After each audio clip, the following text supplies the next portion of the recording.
Chapter 1387. Belinsky happily went to see Houlihan. First, he explained Tang Xing's attitude. Then, he suggested that the moment Tang Xing left the city the next day, they would seal the city and loot the entire city. They would take everything that could be used or taken away and quickly leave this place. They would return to Siberia to recuperate and prepare for the next battle. Houlihan happily accepted Belinsky's suggestion. However, at the same time, he was also alarmed. This merchant was too cunning, so much so that he had to be wary. He even wondered if he could kill this merchant if he had the chance. When the time came, he would be able to obtain the merchant's wealth and avoid a huge danger. Wouldn't that be the best of both worlds? Unfortunately, Belinsky did not know this. He was still fantasizing about how he could expand his caravan in Siberia with Houlihan's support. He even thought that without Akmu, Houlihan would be in urgent need of talents. He should have the ability to take over this position. This was the difference between a merchant and a ruthless person. Merchants thought more about benefits and how to make use of each other in a win-win situation. Ruthless people were different. They mostly did things based on their hearts. Once they realized that there was danger, they would kill without any reason. As for the consequences, that was something to be discussed in the future. As for Tang Xing, after receiving Belinsky's reminder, he began to gather his troops that afternoon. After bringing enough rations for 5 days, he bade farewell to his clansmen early the next morning and led his troops out of Archeng. Not long after he left the city gates were closed. At the same time, they began to loot. In order not to attract attention, there was no fire in the city. Everything that could be looted was looted, and those that could not be taken away were smashed. For a time, the city was in a mess. Even General Tang Xing's residence did not escape. Belinsky personally led the army to charge in, and then there was a round of looting. Tang Xing was a division commander. When he chased Chen Bo and the others away, he took a lot of good things. Now, they were all in the treasury. Now, Belinsky had benefited from them. When they saw the boxes of good things being carried out of the Tang residence, the clansmen who stayed behind to guard the residence could not take it anymore. They all went forward to stop these actions. This made Belinsky unhappy. Since he had decided to go all the way, he gave the order and the Mongol cavalry began to kill. Very quickly, the Tang manor was filled with blood and the stench of blood filled the air. Even after all of the clansmen had died, many of them still had their eyes wide open, as if they had died with a grievance. They really couldn't imagine that the person who came to the residence yesterday and was sent away by Tang Xing with endless gratitude would suddenly reveal killing intent today and kill all of them. What exactly was going on? The chaos in all city also affected the intelligence personnel of the 5-star army in the city. However, because some of them were dressed like beggars and had no money, they did not attract the attention of the Mongolian soldiers. When the situation in the city became more and more chaotic, the intelligence personnel used a new battery that had just been sent into the city to turn on the radio and broadcast the situation outside.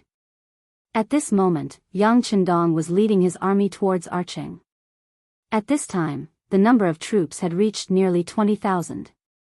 Apart from the 10,000 soldiers, there were also many Mongol captives as well as many Russian clansmen nearby. 3 battles, 3 victories, and Yang Chendong used his actions to prove the strength of the 5-star army. He also attracted the respect of some hot-blooded Russians like Nikolaev. They had even expressed their desire to join the 5-star army. Once they entered Archeng, they would be able to achieve their wish. This was Yang Chendong. No matter what the situation was, he could always make the troops grow like a snowball. In the end, they would become a colossus that would strike fear into the bones of all his opponents. As the army was advancing, the intelligence report from Archeng was sent over. When the telegram was sent to Yang Chendong, his first thought was that the enemy was about to run. Tell Commander Tianhu to come over immediately. The target had been exposed, so it was time to start a fire. Under the constant cooling, Chen Bo fell into a deep sleep once again. This time, it was different from the past. Chen Bo had really fallen asleep. His breathing was steady, and his body's vital signs were also constantly recovering. It was only a matter of time before his body fully recovered. As for the military matters of the Far Eastern Army, before Chen Bo fell asleep, he gave all the power to Commander Dai Qua. As the person who followed Yang Chendong to the Far East, Dai Qua had seen the strength of the five-star army. His loyalty to Yang Chendong was not something that the other commanders could compare to. Chen Bo was relieved to give the power to this person. After Dai Qua obtained the military power, the first thing he did was to take out the tiger talisman that Chen Bo gave him. He sent someone to inform the 3rd Cavalry Division and the 5th Cavalry Division. He also allowed Commander Kong He to return to the army and lead the 2nd Cavalry Division to gather at the military headquarters. Even if there are unstable elements in the army, it should only be a small part. It is time to expose them. Commander Dai Qua waved his hand and gave such a military order. There was nothing to be afraid of if there were pustules in the body. What was scary was that they did not dare to squeeze them out. Doing so would only make the problem worse.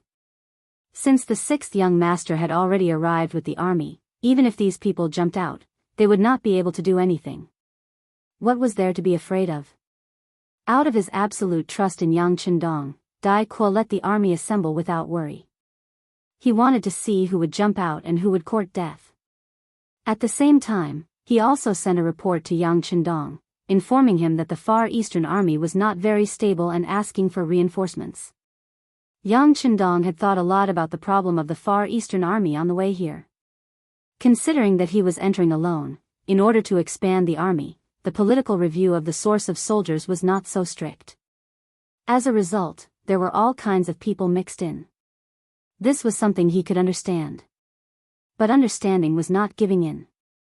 They ate his food and took his salary, but they wanted to rebel against his master. If he did not punish them well, where would the justice be? He handed over the task of getting rid of the traitors to Beta Persei and allocated 1,000 men from the 2nd Battalion of the Black Cavalry and 2,000 men from the 1st Cavalry Army. He wanted to deal with the unstable elements in the army with a thunderous force. Since he came to the Far East, a fortress like the first city would definitely be built here. After Beta Persei received the order, he quickly left with the army after Tianhu left. Yang Chendong led the rest of the army straight to Archeng. It was already chaotic there. The earlier they arrived, the earlier they could end the chaos there. After Dai Qua received Yang Chendong's reply, he was full of confidence. The stage had been set up, and the next step was to see how those people with bad intentions would act. Tang Xing brought more than 8,000 men from the Far Eastern Army's 4th Cavalry Division to the military forest where Chen Bo was. What made people speechless was that this army was still wearing the military uniform of the 5-star army. This was also a helpless move. Although they surrendered to the Mongolian army with their division commander, the other party was too poor. They were so poor that they did not have any uniform at all. They had no choice but to gather here wearing the old military uniform. Wearing the military uniform of the 5-star army, they were now going to fight the 5-star army. The sarcasm was very obvious. The direct experience was that the morale of the soldiers of the 4th Cavalry Division was very low. Most of the soldiers' faces flashed with confusion. Not everyone was as ungrateful as Tang Sheng. These soldiers were all from poor families, and many of them were Russian men who had been bullied by the Mongolian cavalry. It was Chen Bo who had built Al City after arriving in the Far Eastern region. He gave them food to eat, so that they would not starve to death and did not have to worry about their safety. Although Chen Bo didn't bring the families of these soldiers to Al City for the sake of the overall stability of the situation, causing them to have a lot of worries in the future. However, their monthly wages were not little, and they were never late. With this money, they could buy some things in the city to support their own tribes. This was already something that made them feel very proud. Many warriors were still thinking that when the boys in their tribes grew up to be men, they would bring them to Al City to join the army, so that they could better support their tribes. However, they did not expect Tang Xing to betray them. When they received the news, many of the soldiers could not understand, and no one was willing to rebel with him. However, it was at this time that Tang Xing stood up, saying that once they and the Mongolian army took over Al City, they could bring their tribes into the city and live a good life together. It was because of this that the soldiers were appeased, and they had no choice but to stand together with their enemies, the Mongolian cavalry. Tang Xing had indeed kept his promise. After successfully chasing Chen Bo out of Al City, he agreed to let the soldiers bring their tribes into the city. However, what no one expected was that the current arching was no longer the arching of the past. The city had long since fallen under the control of the Mongol army.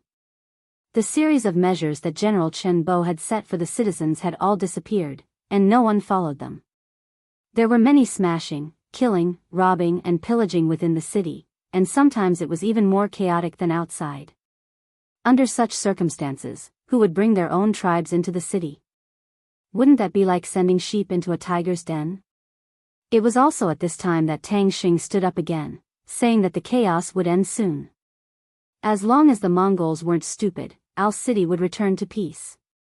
Everyone just needed to wait patiently, and Al City would become a true refuge for everyone. In order for this day to come sooner, they needed to eliminate the Far East Army first.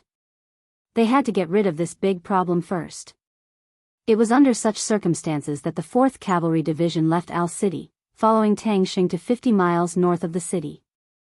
They acted as if they were going to attack the Far Eastern Army headquarters. Tang Xing, who had just arrived, met up with the Mongol commander, Uru, and learned that the Far East Army, which had been hidden for many days, was gathering here. Uru welcomed Tang Xing's arrival very much. There were only 2,000 Mongolian cavalry here. Although they felt that their fighting strength was not bad, the Far Eastern Army was said to have tens of thousands of soldiers. In terms of numbers, the difference was still too great. Chapter 1388. Tang Xing's arrival was not just a matter of increasing the number of soldiers by nearly 10,000. This person was once a division commander of the Far East Army and had many old friends in the army. If this matter was handled well, turning an enemy into a friend, how much help would he gain? General Tang, we will launch the attack tomorrow. When the time comes, both sides will be at the foot of the mountain. I hope that the general can use his glib tongue to gain merit before the battle. At that time, I will truthfully report everything I see to the Khan. Ulu said with a fake smile on his face. He was reminding and also warning Tang Xing that tomorrow's battle was very important and that he must do his best. Your praise will also be known to the Khan. You must not miss such an opportunity to gain merit. Yes, this general understands. Tang Xing cupped his fists and said with a very humble attitude. Although the other party was not as good as him in terms of numbers, the other party was a Mongolian general. In comparison, he was far inferior. He had no choice but to flatter the other party. Ulu left the tent, leaving Tang Xing behind to think about some information about the officers of the Far Eastern Army. If he wanted to persuade those people before the battle, he had to do some homework in advance. This battle would also determine his position in Houlihan's heart. He did not dare to be careless in the slightest. Of course, if he knew that Houlihan had already abandoned him and fled, and that his mansion in All City had long been robbed by the people he trusted, Belinsky, and the people he regarded as his life had also been killed, he probably would not have such thoughts now. At the same time, in the headquarters of the Far Eastern Army in the mountains, Dai Qua also contacted Beta Persei's reinforcements who had arrived at the periphery. When he knew that Beta Persei was already outside the mountains with 4,000 cavalry and could appear at any time, Dai Qua's heart was greatly relieved. He also began to look forward to the arrival of dawn. He wanted to see how many disloyal people there were in the army. He could take advantage of this opportunity to take them all down. The night would eventually pass. On the morning of the second day, both armies began to gather outside their respective tents as if they had discussed it beforehand. Both sides had their own thoughts, but with the same goal. They did not fight to the death right from the start. Instead, they arranged themselves in a formation, looking like they wanted to use their power to suppress the other party. The Mongolian army had over 10,000 cavalry. Adding the 3 divisions of the Far Eastern Army and 20,000 cavalry, they had over 30,000 cavalry. Fortunately, the open space under the mountain forest was not small. But even so, from afar, all kinds of flags fluttered high up in the sky and stood in all directions, giving off a boundless and endless feeling. It took nearly 4 hours, starting from dawn until the sun was high in the sky. Finally, the armies of both sides were in formation. Then, it was time for the commanders of each side to take the stage.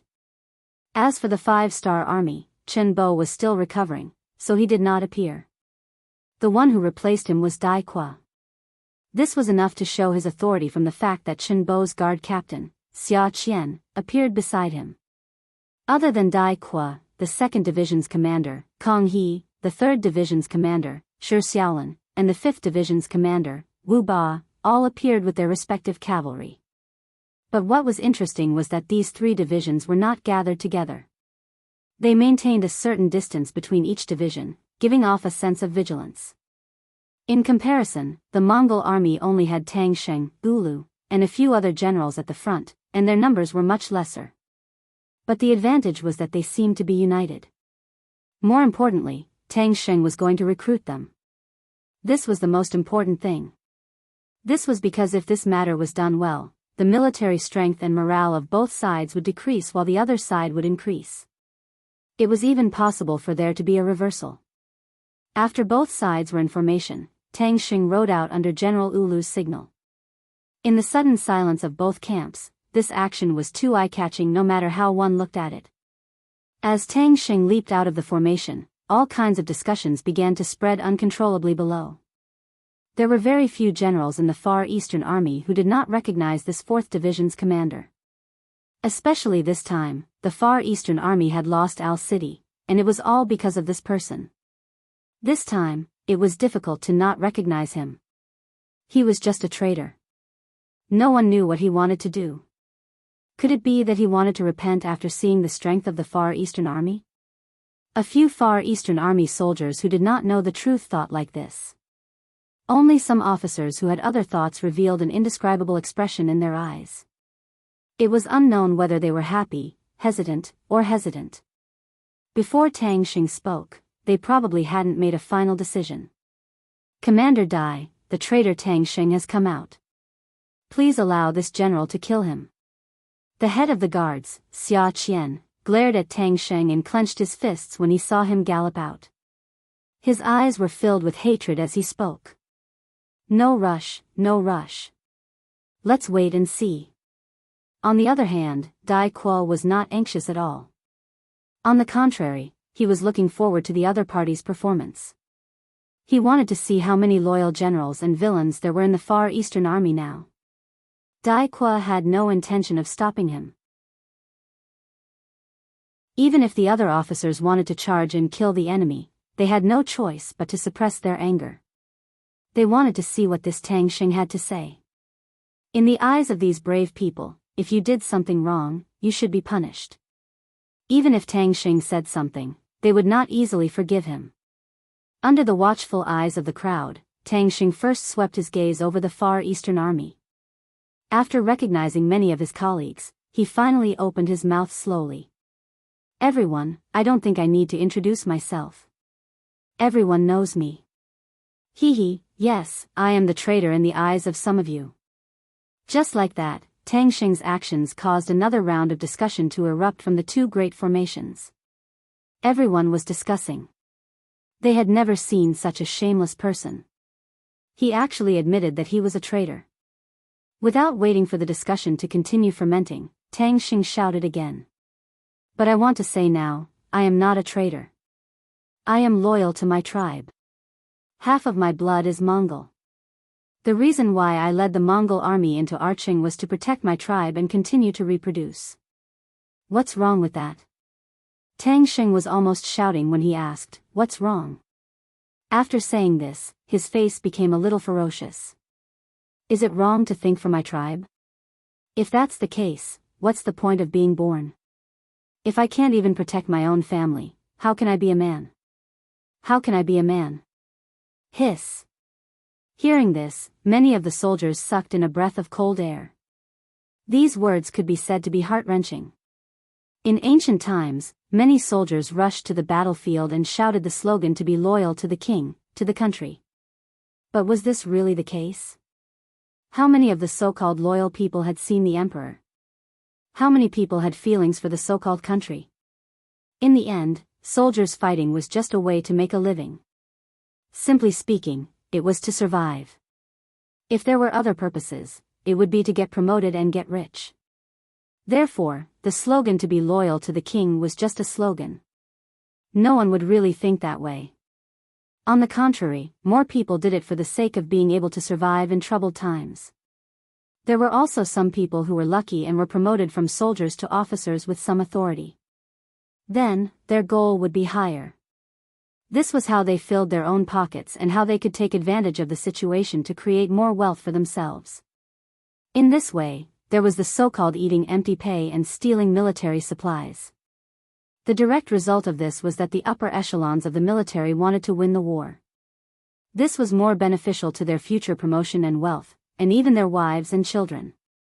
The middle-level officers, especially those young generals who didn't have much room for promotion, thought the opposite. They wanted to win the war. In this way, the matter of them moving public funds would be impossible to investigate, along with the defeat and the death of some people. They could even take advantage of this opportunity to eat more empty pay and get some empty pay. As for the soldiers at the bottom, they were only following orders. If the situation was to their advantage, they would rush up and fight to see if there was a chance to obtain any benefits. On the other hand, once the situation was unfavorable, they would just turn around and run. Staying alive was the most important thing. As for whether or not they won the war, what did it have to do with them? Or rather, there wouldn't be any change in the future. If that was the case, why should they risk their lives? These were some of the true portrayals of the military. Then, could such an army win the war? Without faith, without spiritual support, and without even daring to have hope, could an army expand and unleash their potential? The answer was obviously yes. It was also because of this that Tang Xing didn't feel any shame for his rebellion. On the contrary, he could still speak frankly in front of everyone without a change in expression. This wasn't because he was thick-skinned, but because his thoughts and perspective were different. After Tang Xing shouted out what was wrong, his gaze swept across the Far Eastern army. Then, he began to call out names. Commander Chi Wu, as far as I know, your tribe is also outside of All City. Once winter comes, they have to face the pressure of the wind and snow. May I ask, what can you do for them? If you can't, what's the point of being a commander? Vice Commander Zhang Hai, your situation is the same. Let me ask you, how do you feel at ease? Battalion Commander Li Dai, I heard that 3 of your tribesmen have already frozen to death in the heavy snow this winter. Don't tell me you want to continue with the 4th and 5th? Tang Xing was calling out names. It wasn't targeted at a specific division. It was completely random. He would call out the name of whoever he saw. There were people in a few divisions who were called out.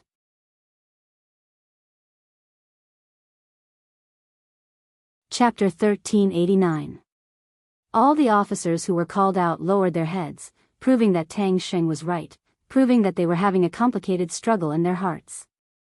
These people were the unstable elements in the Far Eastern Army. They were the internal problems that Commander Chen Bo was worried about. After Arching was taken down, he did not immediately launch a counterattack. Instead, he split up the army and hid them. He was afraid that the problem would be too big. Now, after hearing Tang Xing's words, many people had been bewitched to the point that they were ready to make a move. This was especially so for some of the officers who were called out. When they noticed the changes in the gazes of the people around them, they knew that there was no point in hiding anymore. Thus, they decided to stand out and walk towards the Mongolian camp where Tang Xing was. Some of them did not only bring a single officer, they also brought their brothers and soldiers with them as they walked towards the Mongol cavalry camp. Stop them. Xia Qian saw that the situation was about to turn bad and quickly shouted. At this moment, Kong He and the other 3 division commanders also looked over. They looked at Dai Qua, who was still riding on his horse calmly. Under everyone's gaze, Dai Qua slowly raised his right hand and said calmly, "Don't stop them. Their hearts are no longer with the 5-star army. They can still be of use to us. We have to respect their choice. If there are others who have the same thoughts, you can also walk over. Not only did he not stop them, he even supported them. This made everyone confused. Tang Xing also saw Dai Qua's actions and laughed. He then said, I didn't expect General Dai Qua to be such a reasonable person. However, I don't know if you have the same thoughts. You can come over as well. Don't worry, with this general here, I will ensure your wealth and glory. Tang Xing was actually persuading Dai Qua to surrender. When Xia Qian heard this, he couldn't help but reach for the scimitar at his waist. He was even prepared to kill Dai Qua if Dai Qua really dared to do that. He would never allow anything to happen to the Far East army that the commander had single-handedly created. Dai Qua also did not expect such a move. He noticed that there were roughly 3,000 people from the Far Eastern army who had walked out and joined the Mongol army.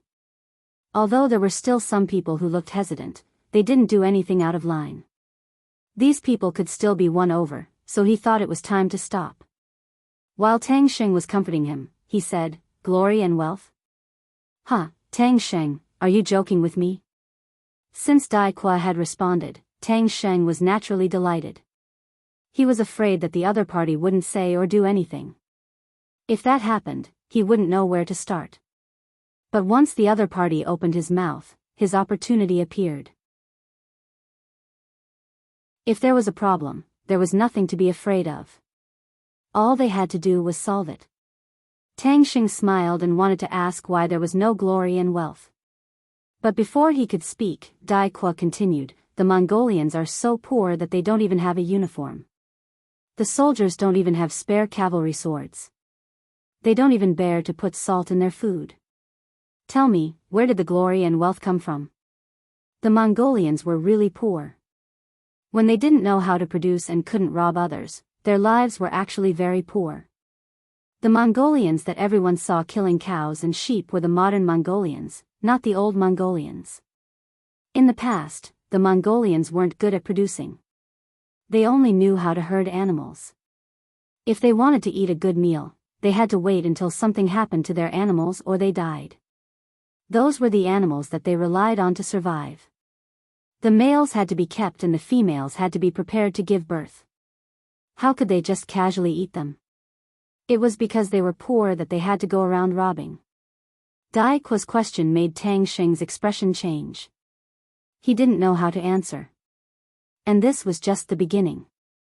Through the radio, Dai Qua knew and prepared much more than Tang Xing.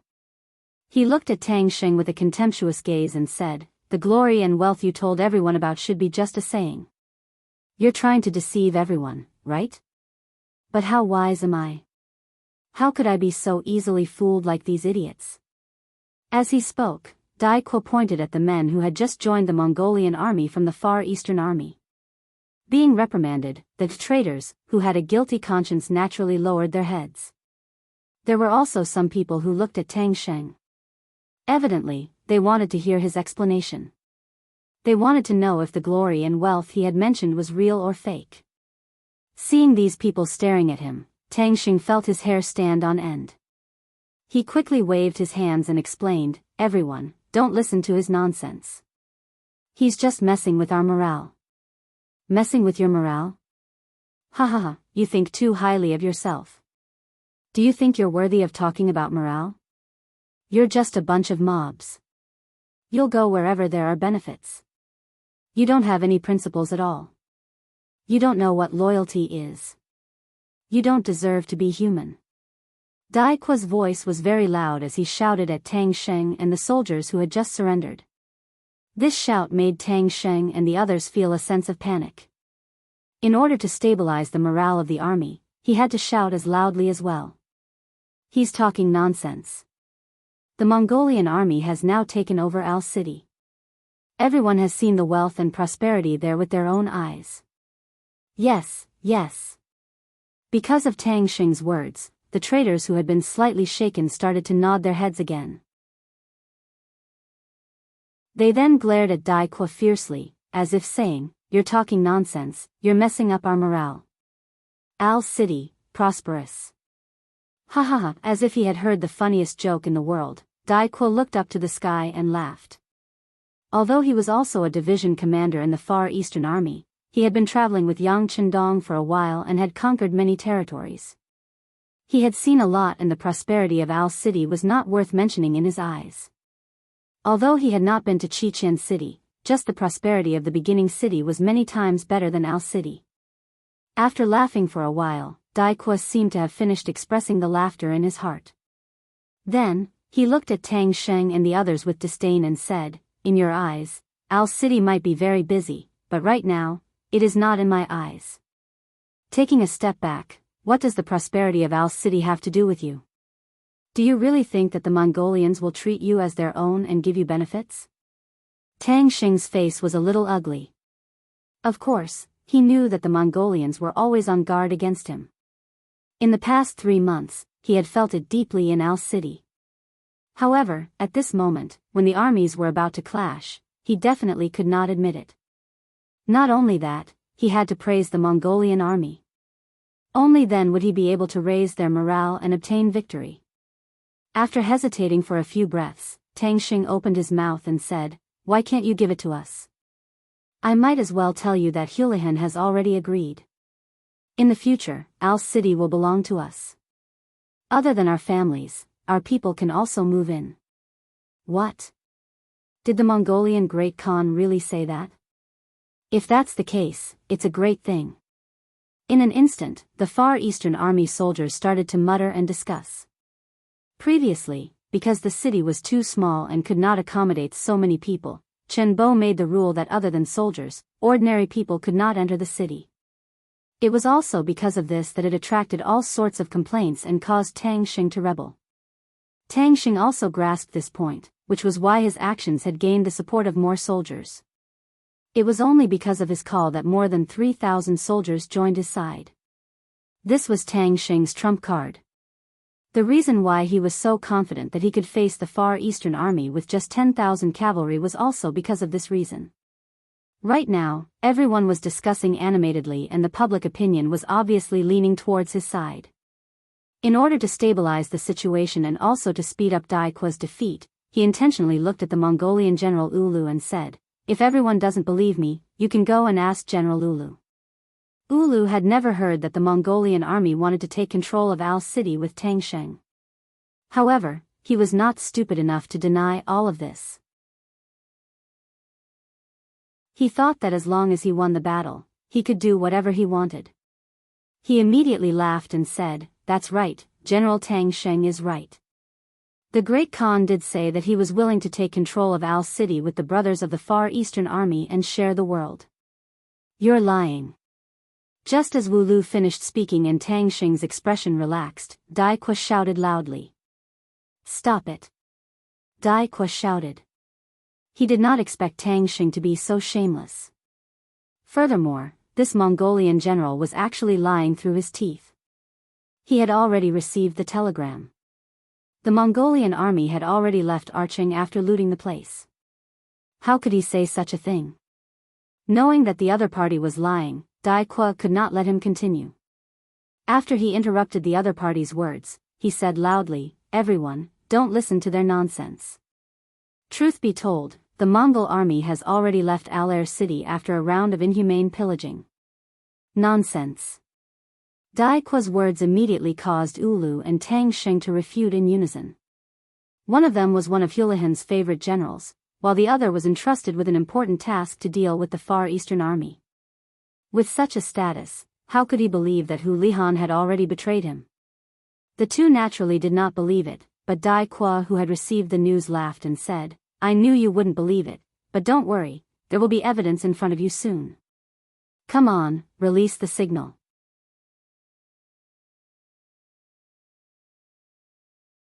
Chapter 1390. The so-called signal was a dazzling firework. Although the effect was a little worse during the day, the loud noise and the scene of the explosion in the sky could still be clearly seen. After the firework was released, rumbling sounds could be heard from the ground. At the same time, a Mongol cavalry scout quickly came to General Ulu's side. "General, we've discovered the enemy." About 4,000 enemy cavalry suddenly appeared behind us. They're flying the 5-star army's flag. An excellent scout would be able to quickly determine the number of enemies. Just from this point alone, this scout was qualified. However, he only came to report after the rumbling sounds of the warhorses. It was too late, so he did not pass. Bastard, why did you only report back now?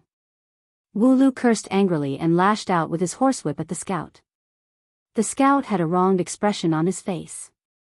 He wanted to say that the enemy cavalry was completely covered in green leaves and could not be seen unless they were right in front of them. But at this moment, he no longer had the chance to speak, because behind them, the bright 5-starred flag that could not be ignored was already in sight. They had already arrived at the battlefield. When the scout came to report, the Mongol cavalry had already put up a basic resistance. However, when faced with the elite 1st Cavalry Army, how could these Mongol cavalry be a match for them? In just one charge, hundreds of corpses were thrown to the side. Just as they heard the sound of hooves, the 5-star army had already arrived in front of them. When they got closer, they could see that some of the warhorses still had green leaves on them. Camouflage and infiltration was one of the training courses of the 5-star army. Furthermore, they already knew the location of the battle, so it was not difficult to enter the battlefield without being discovered. Everyone listened to my orders, stop. Beta Persei's loud voice sounded out, and the Mongol cavalry immediately stopped. Their formation was neat and orderly, and it was obvious that they were well-trained elites. They did not make a sound, and other than the snorting of the horses, there was no other sound. They all waited for Beta Persei's next order. There was a kind of aura that made people admire him and fear him, not daring to look at him directly. For example, right now, there was a person who had such an aura. His chest was straighter than ever, and his footsteps were steady and sonorous. His gaze was clear and transparent, as if he could look straight into the depths of one's heart. In fact, whether it was a war or a fight between two people, the key to victory was one's mentality. When facing an enemy, he would have the absolute aura of a cat against a mouse. When he was the number one in the world, he would definitely crush his opponent. Then, he would win. Although there were only 4,000 cavalry under Yang Er's command, they gave off a feeling that they were an invincible army with thousands of men and horses. They were both cavalry, but in comparison, the Mongol cavalry was much weaker.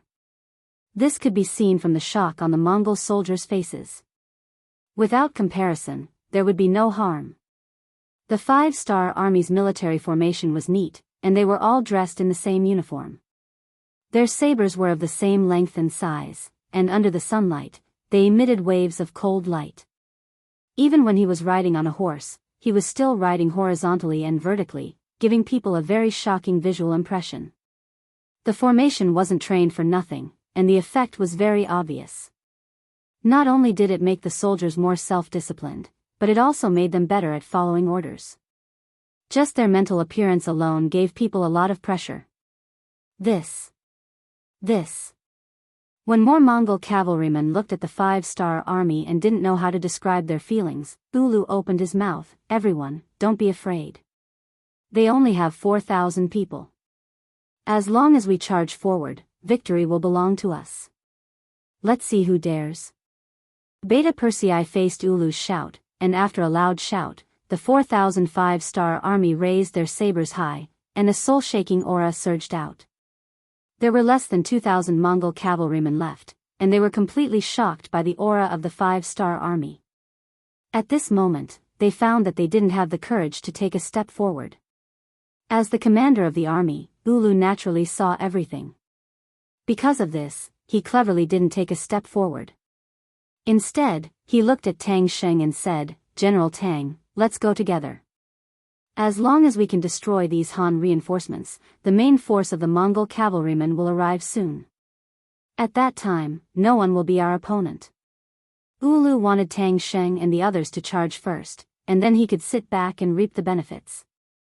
In his eyes, even 10 Far Eastern Army soldiers weren't as important as a Mongol soldier.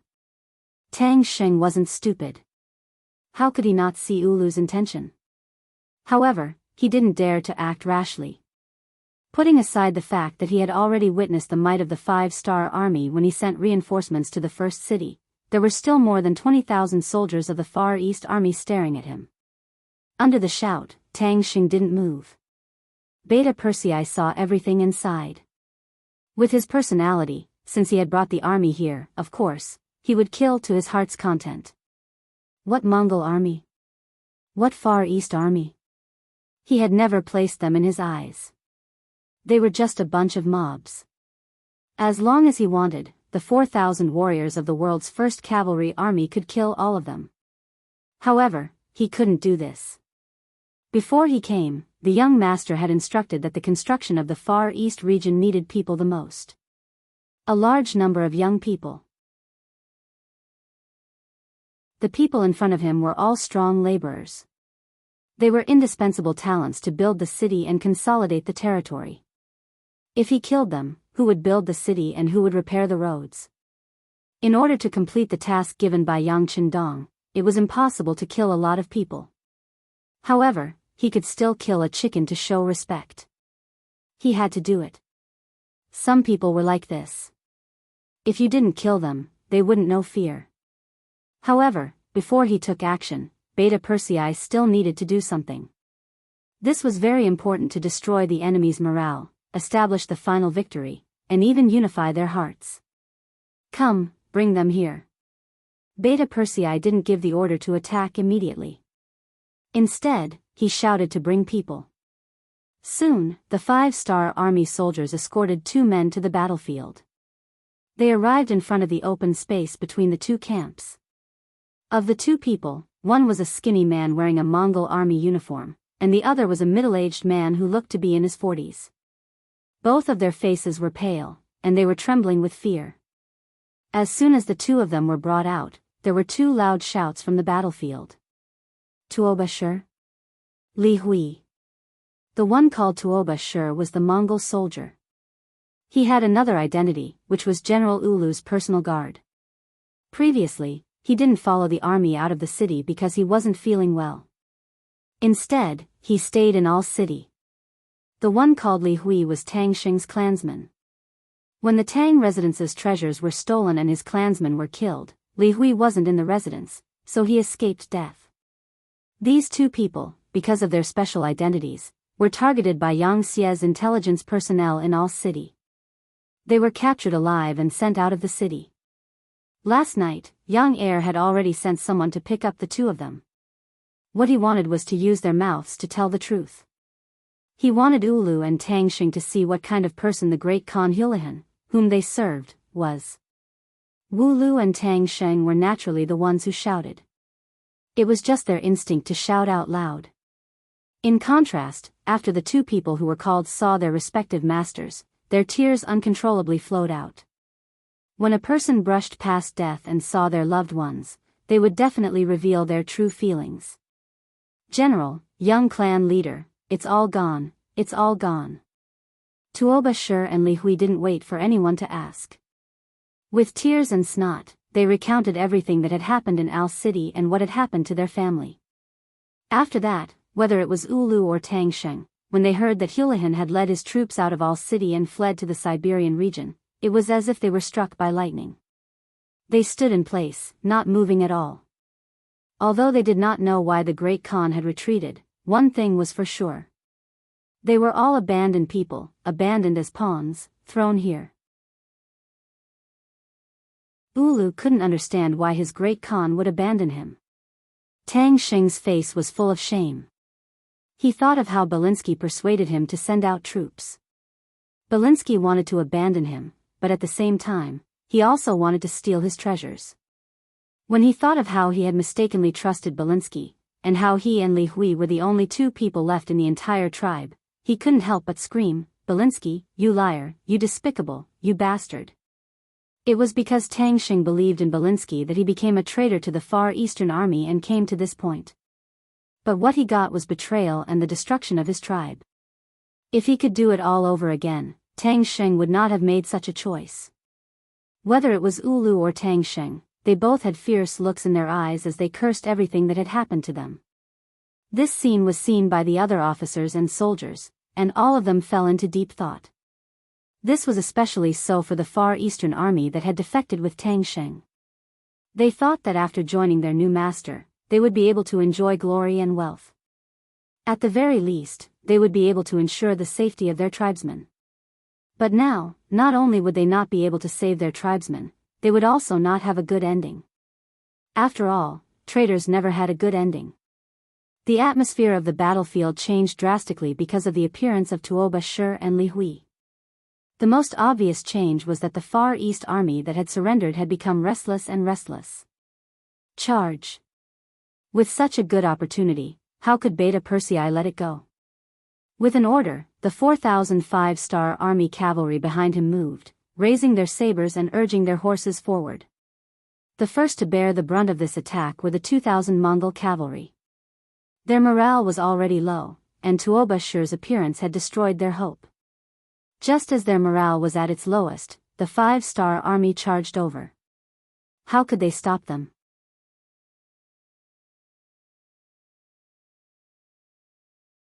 Chapter 1391.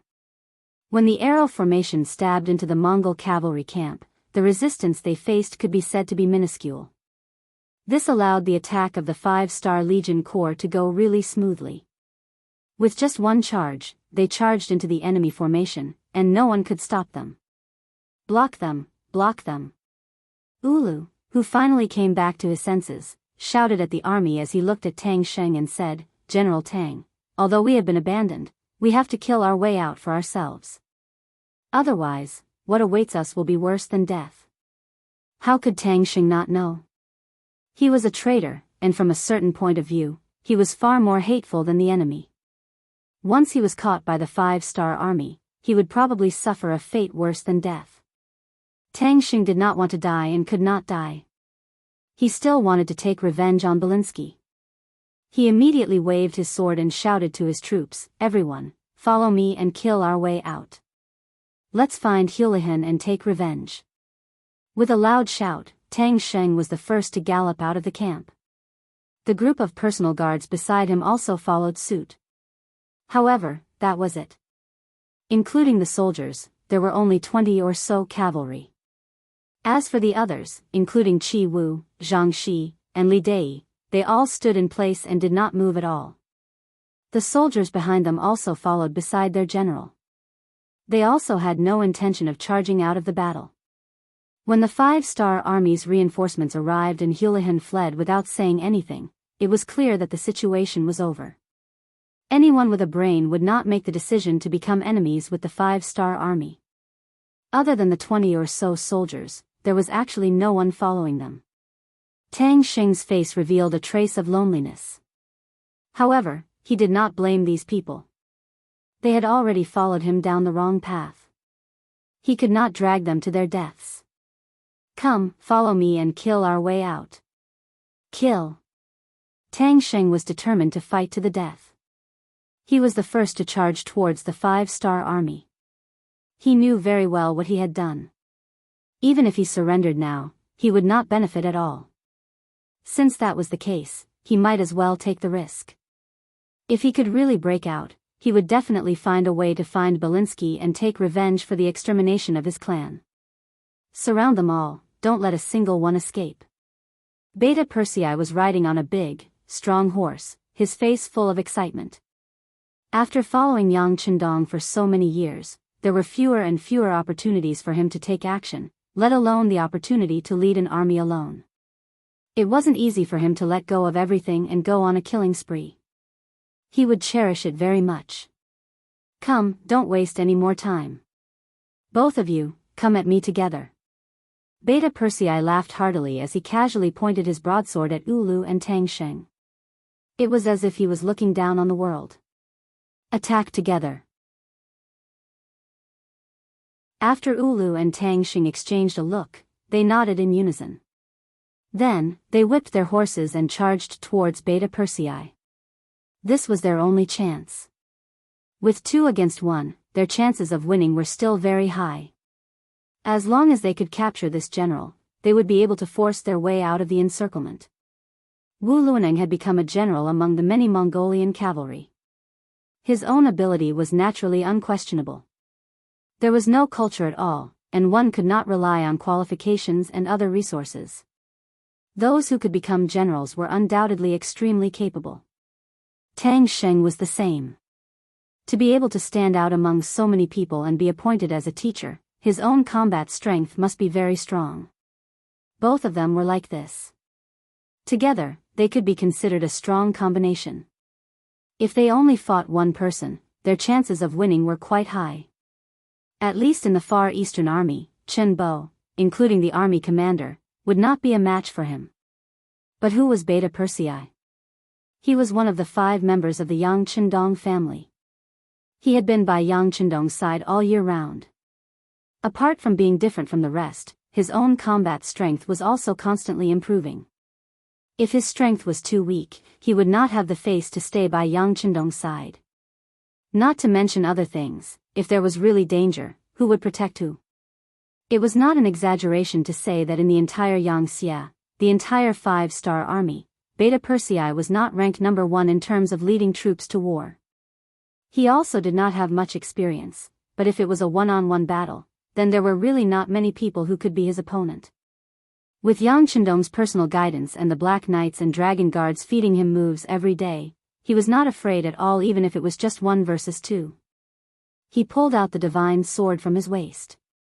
When he was fighting 2 people by himself, Beta Persei not only did not take a defensive position, but also took the initiative to launch an attack. He would not forget what Yang Chendong had said, that offense was the best defense. Relying on the strength of the divine sword in his hand, Beta Persei was full of confidence as he pulled his horse forward.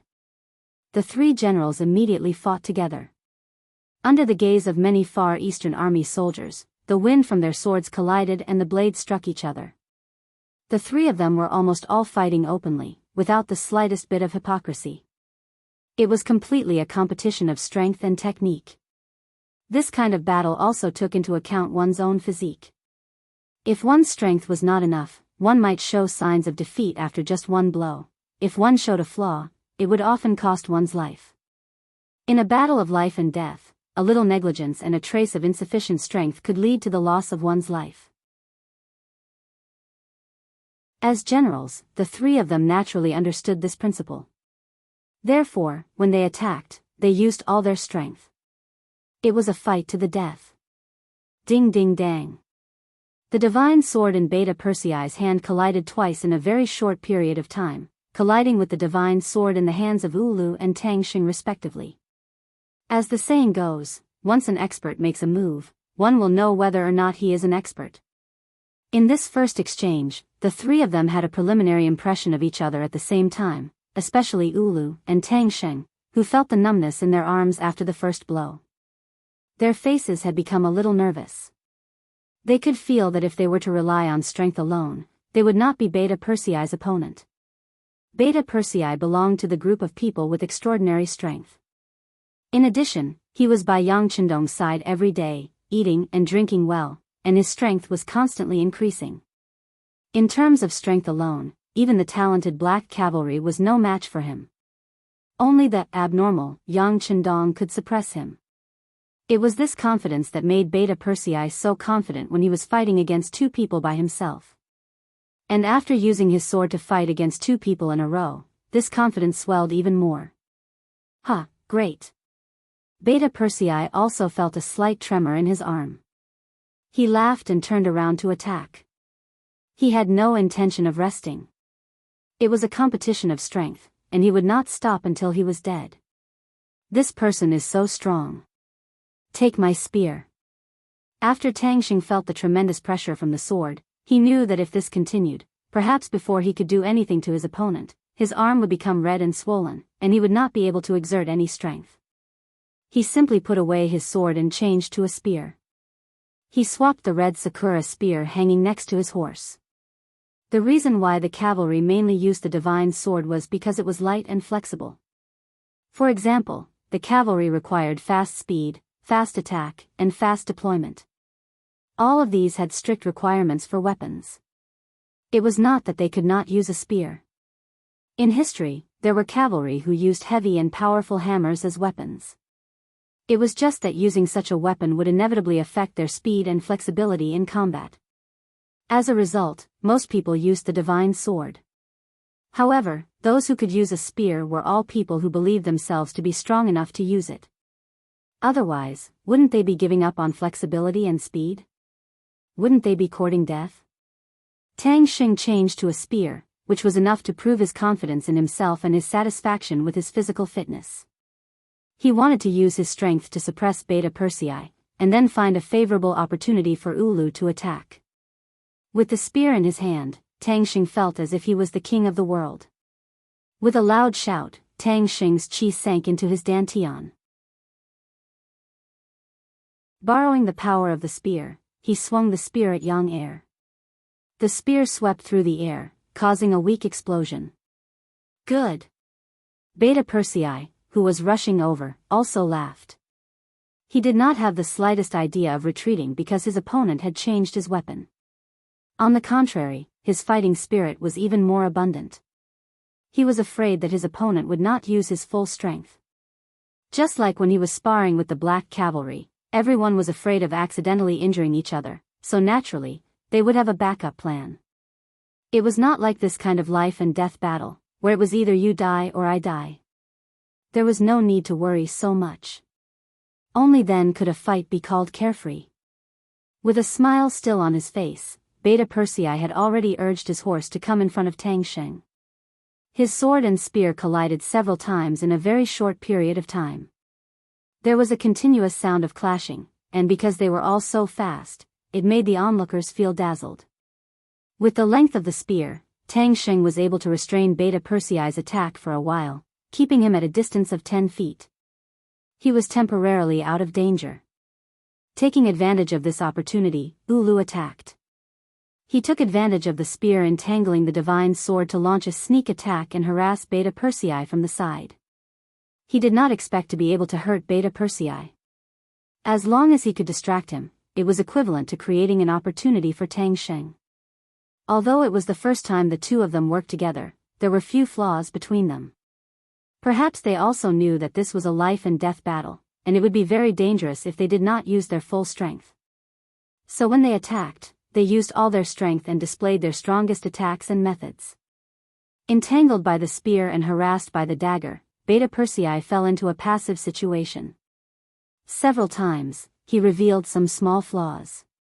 Perhaps it was because he was strong enough that the dagger shook off his opponent's weapons several times, but he was afraid that he would have been injured by now. If it were someone else in this position, they would probably have to call for help. After all, the 5-star army had the advantage in terms of strength. And because of the bravery and strength of the warriors, nearly 2,000 Mongolian cavalry had been disrupted and were in the middle of being surrounded. It seemed that victory was already in sight. As such, there were hundreds of 5-star army cavalry around the 3-man group battle. They were here to prevent Ulu and Tang Xing from escaping, and they were also prepared to support Beta Persei at any time.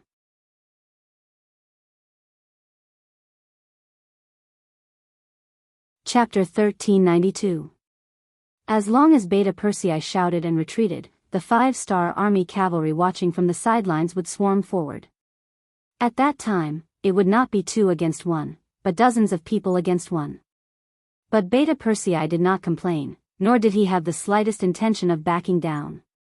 His identity did not allow him to back down, and the celestial sword in his hand was where his confidence lay. He had already clashed with his opponent's weapon for more than a dozen rounds. The weapons in the hands of these two generals were not ordinary iron, at least much tougher than ordinary iron. But there was a limit to how strong they were. In the face of the celestial sword made with the highest forging technology in the world, it was only a matter of time before they broke. And once the opponent's weapon broke from the middle, it would be time for Beta Persei to launch a counterattack. Now he only needed to maintain enough physical strength and rely on his arm strength to not let the opponent hurt him. The 3 weapons were still clashing, and stars would appear from time to time, indicating that the 3 of them seemed to have used all their strength in each attack, and each attack was extremely dangerous. In this way, the 3 of them continued to attack for another 5 rounds. Beta Persei's eyes shone brightly when he saw that there was a large gap on the opponent's weapon. He knew that the celestial sword had finally taken advantage of his advantage. The opponent's weapon would break at any time, and his opportunity to counterattack had appeared. The time had come. Beta Persei suddenly shouted, and the strength in his arm increased by a bit, so much so that it reached 90% of his overall strength. He slashed the celestial sword at the body of the spear. Under the great force, Tang Xing felt his arm tighten. Because of the great force, he almost fell off his horse. Fortunately, he managed to control himself at the last moment. When he looked up, he saw that Beta Persei had given up on him and was slashing his sword at Ulu. Good chance. Tang Xing's eyes lit up, then he gripped the spear tightly and thrust it forward. He only needed 2 breaths to stab the spearhead into Beta Persei's armor, severely injuring his opponent and capturing the most important hostage. Beta Persei seemed to treat Tang Xing as an invisible person. At this time, he was slashing his saber at Ulu's body, looking like he was going to fight to the end. Ulu could tell that Beta Persei was going all out. Logically speaking, he should have urged his horse to retreat and avoid the brunt of Beta Persei's attack. For someone like him who grew up on horseback, he did not need to exert any force on the reins when advancing or retreating with his horse. He only needed to gently press his legs together to communicate with his horse and retreat in the face of battle. However, Ulu did not retreat. He needed to create favorable conditions and enough time for Tang Xing to attack. This made it necessary for him to block a few slashes from the saber. Ulu was confident that he would be able to block 3 or 4 attacks within 2 breaths of time, rather than holding the saber with one hand. There was no problem with his strength, Ulu was confident about this. However, the problem was that his weapon could not do it. When faced with the divine cavalry saber that could cut through iron like mud, Ulu's cavalry saber had already been chipped. It was only because he had been fighting hard that he did not notice it. Ulu did not expect that his weapon, which had always been very tough, would be broken in half.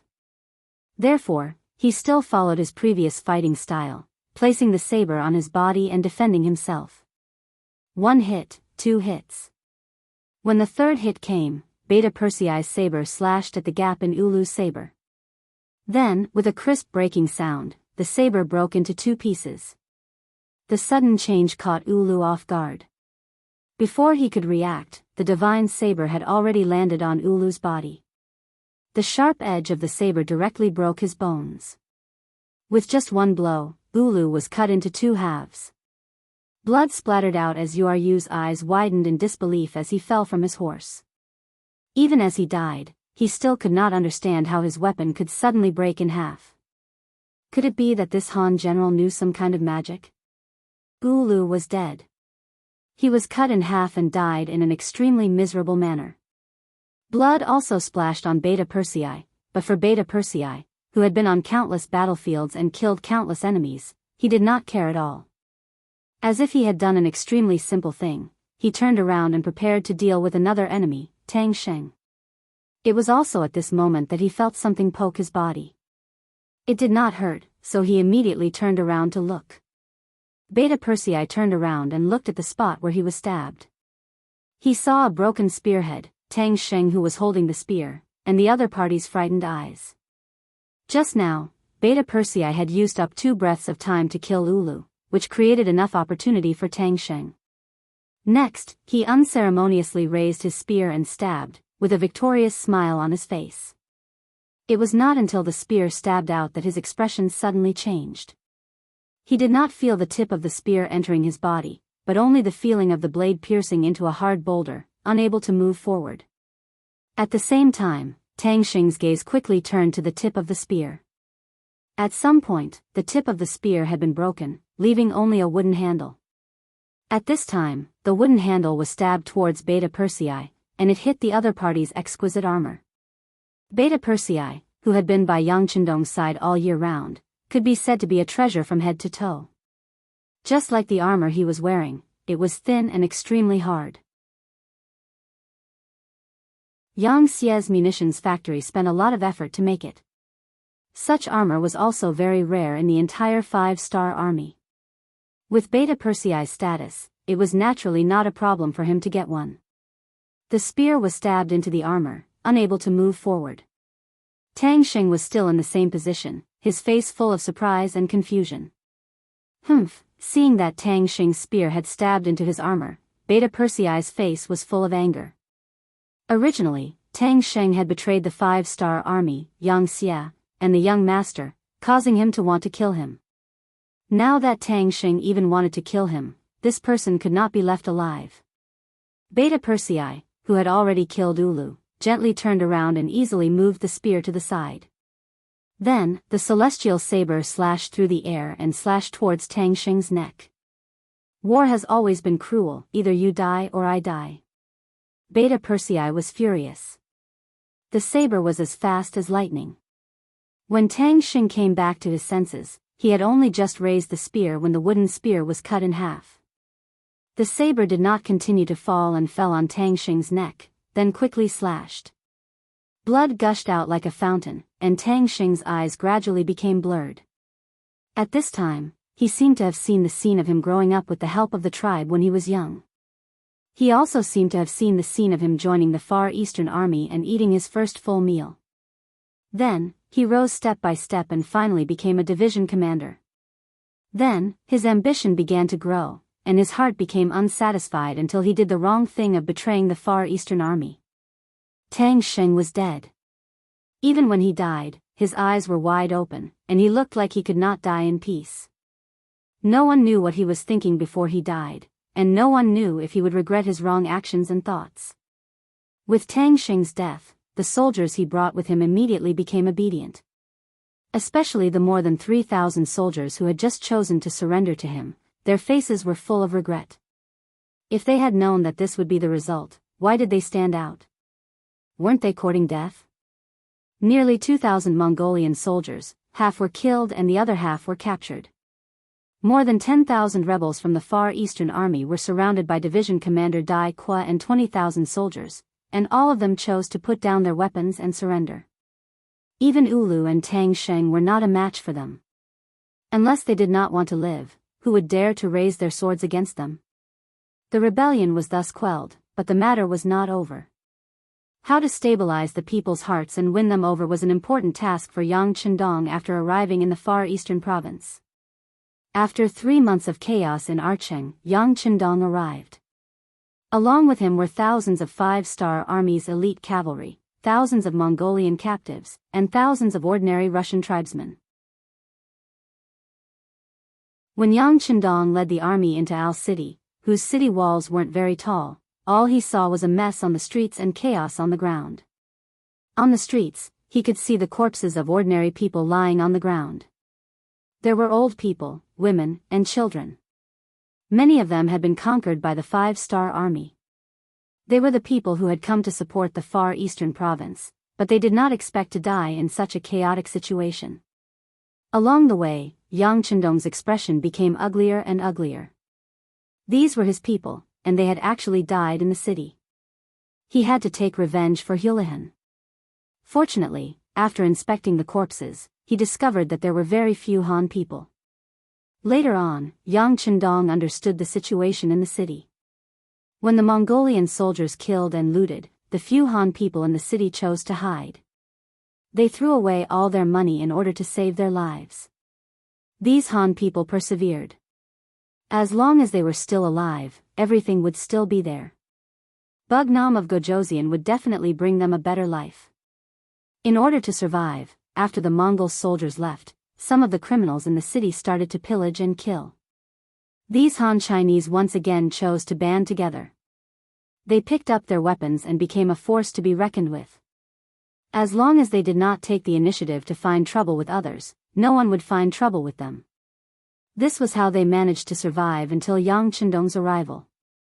As Yang Chendong entered the city, the law and order in the city quickly stabilized. On the streets, the soldiers of the world's #1 cavalry army were patrolling the streets. They were dressed in neat military uniforms, riding on tall horses, and wielding divine weapons in their hands. Whenever they discovered someone doing something illegal on the streets, they would immediately lash out with their horsewhips and capture them. There was no room for discussion.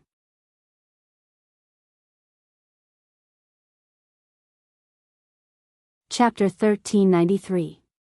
The impartiality of the 5-star Army soldiers shocked some of the rebels and made them more obedient. However, there were still some daring people who took advantage of the fact that the 5-star Army's numbers were not high. They gathered their forces and attacked the patrolling soldiers of the 5-star Army. They attacked with dozens of people and even hundreds of people. These people were mostly white-skinned Russians. They took a liking to the soldiers' uniforms and sharp sabers, as well as the sturdy war horses they were riding. Facing the provocation and the rebels who were shouting and holding weapons such as sabers, sticks, clubs, and even hoes, the 5-star Army did not hold back and killed them all. Since they dared to provoke the army, these people had already lost their humanity and deserved to die. Dozens of people or even hundreds of people could not even hold up against the charge of the world's #1 cavalry army and suffered heavy casualties. The formation was in chaos and they scattered in all directions. Those who could not escape became members of the prison. In just a single afternoon, the prison of the Far Eastern Army was filled with people. Some of the people who were caught later could only be tied up in the square outside the prison. Fortunately, it was already the 5th month and the weather was not too cold. They would not freeze to death. In troubled times, severe punishments were needed. When Yang Qindong heard the report that there were rebels in the city, he did not restrict the actions of the 5-star Army soldiers. On the contrary, he supported them. He knew that one could not be merciful on the battlefield. Otherwise, one would be asking for trouble. There were some people that couldn't be reasoned with. Only continuous slaughter would make them realize their mistakes and realize the power of the 5-star Army. Thus, they had no choice but to restrain themselves and become honest. While they were clearing out the unstable elements in all city and had no choice but to kill, Tianhu's 4,000 cavalrymen successfully intercepted Hulihan's troops who were escaping to the west. After a round of fighting, Hulihan brought 12,000 Mongol cavalrymen and escaped. On the other hand, Belinsky, who had too many items and could not bear to throw them away, was captured on the spot. He had personally witnessed the strength of the 5-star Army. When he saw the strength of the 5-star Army, the Mongol soldiers panicked and ran away with twisted faces. He saw that iron sabers and wooden spears were thrown all over the ground. The various items that they had snatched had also become burdens. They had all been abandoned in order to increase their speed. The army was defeated like a landslide. Countless Mongol cavalrymen, who were known as the strongest army, fled like sheep seeing wolves. They all exposed their backs to the 5-star Army and were chased by the world's #1 cavalry army. They did not have any intention of resisting. This kind of strength only the Mongol cavalrymen and some Mongol tribes did not belong to the Mongol army. Unexpectedly, there was always someone stronger. The 5-star Army was actually so ferocious that the Mongol cavalrymen could not fight back at all. Belinsky was captured, but he was not depressed. On the contrary, he felt that this was an opportunity for him. Since the Mongol cavalrymen could not defeat the 5-star Army, why would he not join the strong? With such a powerful cavalry as his backing, he would not have to be afraid of anyone when he went out to do business. With this beautiful thought in mind, Belinsky stopped the resistance of the guards of the caravan. They obediently surrendered their weapons. Belinsky also reported his identity. At the same time, he put forward his request. He wanted to see the highest general of the 5-star Army here. He had some information to report. Tianhu saw that Belinsky seemed like someone important. He also thought about how his teacher had just arrived and needed to understand the situation here through various channels. He also needed various people to help him complete his mission. As such, he nodded and agreed. He did not even use a rope to tie Belinsky up. He gave him a very relaxed environment and allowed him to come to arching with him. This also strengthened Belinsky's confidence. He believed that with his own abilities, he would be able to achieve great things. As for the fact that he had tricked the Far Eastern Army, that was nothing. Wasn't it like this during times of war? Today, we can drink and chat happily, but tomorrow, we might fight. On the other hand, today, we might be enemies, but tomorrow, we might be friends.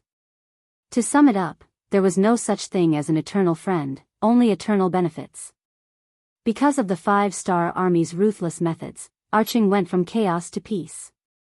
Then, when the Far Eastern army that had disappeared for 3 months suddenly appeared in the city, the security in the city became as good as before.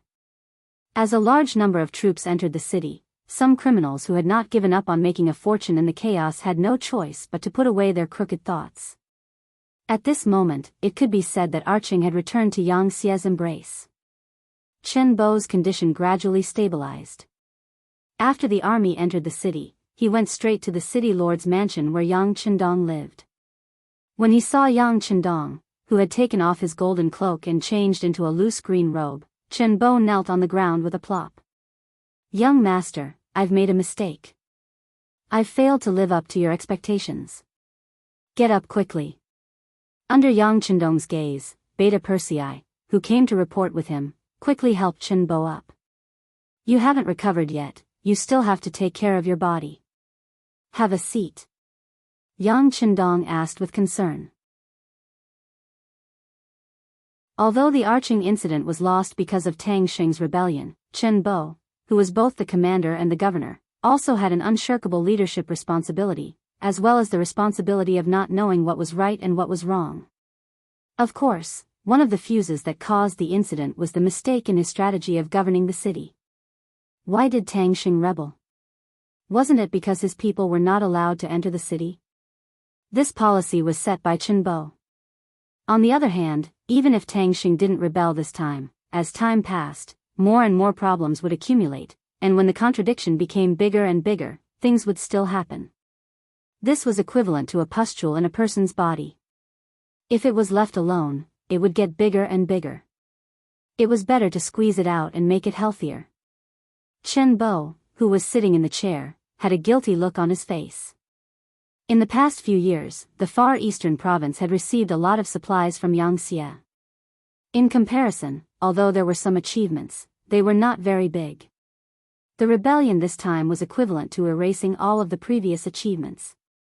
He was even prepared to be removed from his position, or even convicted. Even though Chen Bo was sitting on a chair, he still lowered his head as if he was in the wrong. Seeing this, Yang Qindong shook his head and said, "Chen Bo, you can be considered an old man who has been following me for a long time. Back then, when you and Wuxing cooperated, you had such great chemistry. No matter what mission was given to you, you could complete it very well. This young master also has high hopes for you." Wuxing was sent to the Golden Horde for several years. He has successfully established a cooperative relationship with some important figures in the Russian tribe and built his own Wuxia city. His actions are gratifying. As for you, this young master also has high hopes for you. I gave you the power of the governor and the commander of the Far Eastern province. You have done well, so you don't have to worry that this young master will punish you. You are innocent. In order to dispel Chen Bo's worries and psychological burdens, Yang Qindong directly settled the matter. After saying that he was innocent, even if someone wanted to impeach or blame Chen Bo, it would be useless. Yang Qindong's words were like nails on a board. In Chen Bo's ears, he was very excited. "Thank you, sixth young master, for your affirmation of my work. But Tang Xing was promoted by me. If something happens to him, I am guilty. I ask that I resign from the position of commander of the Far Eastern Army. Sixth young master, please accept my resignation." Looking at Chen Bo's stubbornness, Yang Qindong was angry and said, "This young master said that you are innocent. If you are guilty, you are just not open-minded enough. It's just a mistake caused by inexperience. It's nothing. No. The rebellion has happened. Someone has to stand up and take responsibility. This subordinate is willing to resign from the position of commander." Chen Bo's second resignation showed his determination. Meritorious service should be rewarded. Mistakes should be punished. The matter of the Far Eastern province was not a small matter. Who knew how many people were watching? If there was no explanation, then the law would be in chaos. Yang Qindong said, "Good. Since it's like this, then you will be relieved of your position as commander of the Far Eastern Army." You should focus on your work as the governor. Thank you, sixth young master. Chen Bo, who got what he wanted, quickly cupped his fists in gratitude. He did not want to break the rules because of himself. With Yang Chendong's guarantee, no one would find trouble with him. However, there was no guarantee that no one would find trouble with the sixth young master. As far as he knew, there were many people in Crimson City who dared to speak up. Now that he was relieved of his position as commander of the Far Eastern Army, it was the same as giving everyone an explanation. He could also focus on his work as the governor. After staying here for a few years, in the beginning, he had some complaints about being transferred to this godforsaken place. But over the years, he had watched Al's city grow from nothing, and he had developed feelings for it. If he were to transfer him away now, he would be reluctant to do so. More importantly, Yang Chendong came here. With his ability to turn something rotten into something magical, he would have a bright future in the Far Eastern province. He really wanted to follow the sixth young master and do a good job. After being relieved of his position as commander, Chen Bo seemed to be a lot more relaxed in an instant. When he talked about work, his state of mind was a lot more energetic than before. Sixth young master, although Tang Xing's selfishness caused the mutiny this time, the fact that so many people were willing to follow him to rebel against the Far Eastern Army is enough to show that our work is not up to par. The main thing is that Al's city is still too small. Arranging for 500,000 people from all over the place is already a lot of pressure. We really can't arrange for other soldiers' clansmen, even for senior officers like division commanders. Some openings cannot be opened.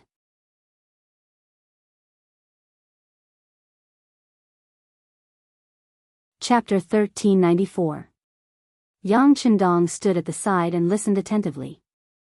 From time to time, he would nod his head to show that he understood Chen Bo's previous actions. When the other party was almost done, he asked, "Previously, I asked the Far Eastern Army to reclaim the wasteland. How is it going?"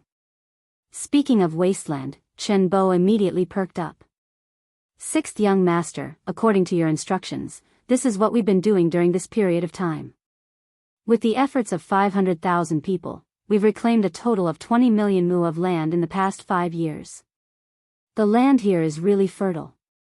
Although it's affected by the weather and can't be compared to the south of the Great Ming Dynasty where we can harvest twice or even thrice a year, the yield of crops here is very high and the taste of the crops is also very fragrant. The Far Eastern region had black soil and was very suitable for planting crops. Just like in the future, the 3 eastern provinces became the base for producing crops because of this reason."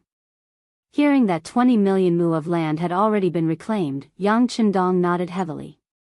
"Not bad, your work is still very effective." Finally being praised, Chen Bo's expression became a little better. At least he wasn't completely useless. At least he didn't let down the work he had done for the past few years. Right, this time, the Mongolian cavalry suddenly appeared. Has the food been hidden properly? Yang Chendong suddenly thought of a very important question. Next, he wanted to develop the Far Eastern region. This wasn't just because of the bet he made with Yu Mian. Most importantly, this was an important chess piece for him to enter Europe through the land route. He couldn't afford to make any mistakes. Therefore, he decided to personally set up the troops here to establish a solid bridge to enter Europe. It's all hidden. Only the commanders and I of the Guard Regiment know the location. Even the other commanders don't know. You know that the soldiers of the Guard Regiment are all Han Chinese. Most of them are youths from Crimson City. Some of them are from the Cold Front. They are all trustworthy. This time, the food is intact. This is enough to prove everything.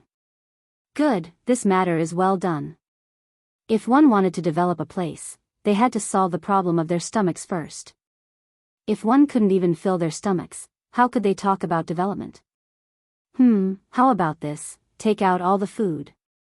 Next, whether it is building a city or repairing roads, we will need a lot of able-bodied men, and able-bodied men can eat the most. Hearing that the food was fine, Yang Chendong breathed a sigh of relief. At the same time, he felt more confident. Build a city? Chen Bo was stunned. This was the first time he had heard of such a thing. Yang Qindong smiled and nodded. That's right. If we want to develop the Far Eastern region, just one Al city isn't enough. These 2 days, I also looked at the terrain here. Although the city can still be expanded, it's very limited due to geographical reasons. Since that's the case, it's better to build a few more cities. Only in this way can we arrange more people in the city and solve the worries of the soldiers. Only with a unified mindset can we be motivated and quickly develop the Far Eastern region so that this place can finally reach a state of self-sufficiency. After saying this, Yang Qindong seemed to have thought of something. He sighed and said, Chen Bo, the importance of the Far Eastern region is far more important than you think. In the future, this place will become an important strategic location like Biani City. In the future, if we expand from here to the west, it's definitely impossible to rely on external logistical support. Therefore, building a strong logistical foundation here is the most important thing right now. It can be said that the prosperity of the Far Eastern region is directly related to how big the blades of the 5-star army can expand in the future. Hearing that the Far Eastern region was so important, Chen Bo was shocked. He originally thought that Yang Qindong had his eyes on this place because it was sparsely populated and could become a new granary for Yangxia. Therefore, he put all his focus on reclaiming wastelands. But now, after hearing this idea, he realized that his vision was still too limited and his thinking was too petty. Yang Qindong saw Chen Bo's shocked expression and understood. He sighed again and said, calculating the time, Wusheng has been in the Golden Horde for 7 years. The reason why he hasn't been transferred back is to wait for the right time to let him, this chess piece, display his greatest power. And if we only manage the territory in the Far East, then wouldn't his efforts over the past few years have been in vain? I see. Chen Bo finally understood that the construction and development of the Far Eastern region wasn't done on a whim by the 6th young master. It was planned as early as 7 years ago, or even earlier. Yang Qindong felt that there were some things that could be said more seriously today, so he looked at Chen Bo and asked with a serious expression, Chen Bo, the 5-star army's territory is already big enough, so why are we still expanding? I'm sure the people below must have a lot of opinions about this. This. Chen Bo didn't want to talk at first, but looking at Yang Qindong's serious expression, he could only bite the bullet and say, the people below have some opinions. But it's not the majority, there are still more people who like to work with the 6th young master. Especially some young people, they still want to build military achievements and are afraid that there won't be any more wars to fight. Wouldn't their years of training be useless in the end? Hee hee. Yang Qindong laughed when he heard Chen Bo's explanation. Young people wanted to build their careers, so they naturally wanted to participate in wars. Only then would they have a chance. But other than them, there were probably more people who didn't want to continue fighting. After all, peace was what everyone wanted. Other than a few extreme people, no one wanted war to happen. If it was possible, why would Yang Qindong want to start a war? He wanted to be with his wife and children, and it would be great to have a family reunion. But reality didn't allow him to do so. This was because he wasn't sure how long Yangxia could maintain her glory. In history, the Great Ming Dynasty was the center of the world. Other than the land of the Great Ming Dynasty, the other places were just barren lands. The things of the Great Ming Dynasty were the best, and the people of the Great Ming Dynasty were the most advanced race. Then, the 2 opium wars completely woke the Chinese people up. It turned out that we weren't the most advanced. It turned out that the Europeans had almost robbed the whole world. It turned out that we were already far behind. Then what were we doing? Didn't we know? We knew. Since the Tang Dynasty, China had been the center of the world. During the Song Dynasty, the southeast coast was full of Arab merchant ships. At that time, the Song Dynasty had begun to transform from a primitive natural economy to a market economy. It was even more so during the Zhou Ming Dynasty. When Jianghu went to the Western Ocean, who didn't admire him? Many countries were proud to be able to pay tribute to the Great Ming Dynasty. But that was it. When the Great Ming Dynasty entered the Yingzong Dynasty, it was equivalent to entering the middle of the Ming dynasty. After that, it was a downward slope. In the end, it was covered by history and was ruled by a group of Tatars who only had millions of people. How sad it was to think about it. If Yang Qindong stopped now, he couldn't guarantee that his descendants wouldn't be destroyed one day, and they wouldn't be ruled by other foreign races. In order for that day to not appear, he had to work harder now. For example, when the world was unified and the Han people became the rulers, even if his descendants failed to live up to expectations and lost the world, the people who could replace them would definitely be Han people. It could be considered as meat rotting in a pot. Not many people could understand his thoughts because they had never experienced it before, so they couldn't think of it. Yang Qindong was different. History had already told him everything. When he was young, he had thought that if one day he had the ability, he would definitely let those foreign races know that the nobility of the Han people was not to be blasphemed. He would also not forgive those people for their actions. He could not forgive the foreign races for invading China when it was declining. He could not forgive the tolerance of China for being used as an opportunity for them to make a comeback. He couldn't forgive them for leaving behind a mess every time they came and left. He could not forgive their betrayal, their despicable actions that were worse than pigs and dogs. As early as the era of Confucius, Zhou Wanghan was forced to the brink of destruction by the warhounds. The western capital Chang'an fell and King Ping moved the capital to Luoyang, barely surviving the crisis. It was in that year that countless Chinese women were humiliated by the barbarians. Their blood was stained with tears and their corpses were a warning to us, warning us not to be merciful to the foreign races. The results of the Spring and Autumn War, taking advantage of the internal divisions of China, the Xiongnu flourished and led the barbarians to invade China. They burned, killed, and plundered, committing all kinds of crimes. This blood debt had been settled for many years, so it was time to settle it. And this settlement work would be completed by him. As for those who said that he was militaristic, that he killed people like scything flax, that he ostracized the foreign races, that he didn't have the magnanimity of a large country, that he didn't have a broad mind, that was up to them. Yang Qindong had his own principles, and now that he had the ability, he had to do everything he wanted to do. He had to do it to the best of his ability, to the extreme. Chen Bo left in the end. He was removed from his position as the commander of the Far Eastern Army, but there was no bitterness on his face. On the contrary, he was excited by Yang Qindong's words about developing the Far Eastern region, because this proved that his time had come. 2 days later, Tianhu won the battle and brought the captive Mongolian cavalry and Belinsky's caravan to Al City. Chen Bo knew about Belinsky. This person had a good head for business and his business was very big. In the past Al City, he could be considered one of the top merchants. Of course, he would not forget that it was this person who instigated the 4th Division's commander, Tang Sheng, to attack the Far Eastern Army. Now that he heard that this person had been captured, he quickly went to find Yang Qindong. He wanted this person to die and take revenge for the thousands of soldiers who had sacrificed themselves.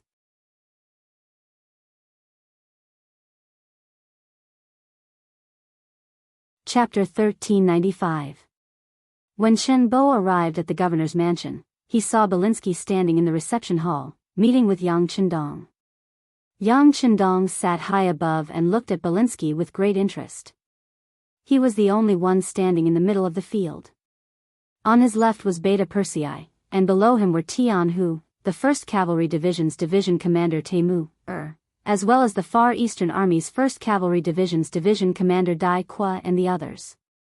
After Chen Bo arrived, Dai Qua and the others immediately greeted him. Then he stood together with them and listened to Belinsky, who was standing in the center of the room, speak with fervor and assurance. This Belinsky was quite capable. In terms of language, he could speak Chinese, Russian, and Mongolian dialects. At this moment, he was speaking very fluent Chinese, which did not sound awkward, about some of the strange stories in Siberia and some of the things he had encountered in the mountains. Belinsky's face was very calm, and he even introduced himself proudly. King Wunan of Damyang, this humble one's home is in Siberia, and I've seen many Mongolian troops burning and looting everywhere. They're a group of bandits, and they only know how to snatch good things. Of course, in their eyes, anything that is useful is a good thing. They really look like they haven't seen the world. When he was working with the Mongolian army, his words were full of flattery. He said things like the Mongolian army was the strongest army in the world, and the Mongolians were the noblest people in the world. However, when it came to belittling them, he did not give them any face at all. Those who did not know would think that he had a deep grudge with the Mongolian army. In fact, in the entire Siberia, Houlihan is not the only Mongolian cavalry.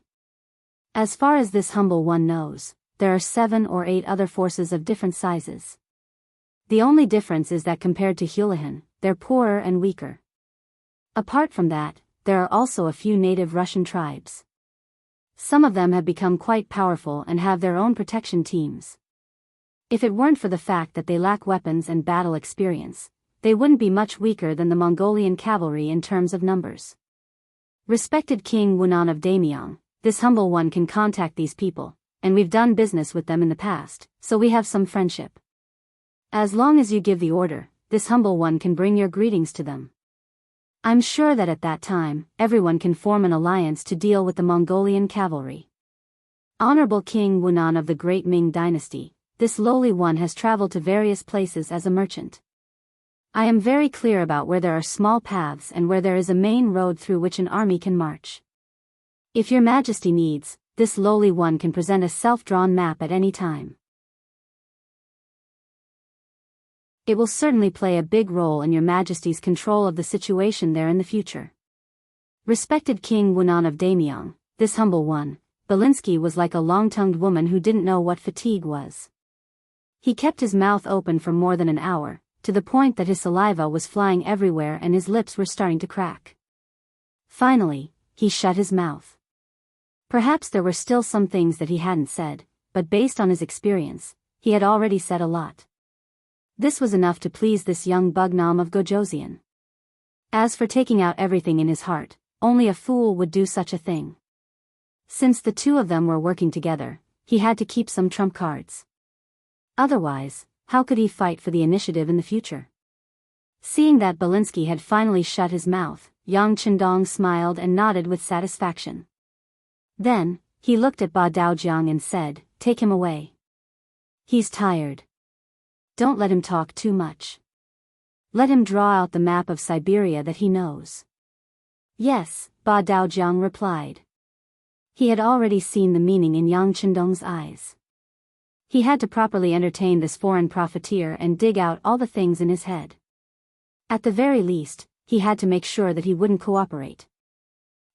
Under all kinds of torture, he wasn't worried that he wouldn't open his mouth. Ba Daojiang agreed, but Belinsky didn't understand. He raised his right hand and shouted, "Wait, respected King Wunan of Daimyong, you haven't said how we should cooperate." "Cooperate? Why should we cooperate?" Yang Chendong laughed as if he had heard the funniest joke in the world. "You don't want to cooperate? If you don't cooperate, why should I draw a map for you?" A trace of panic appeared on Belinsky's face.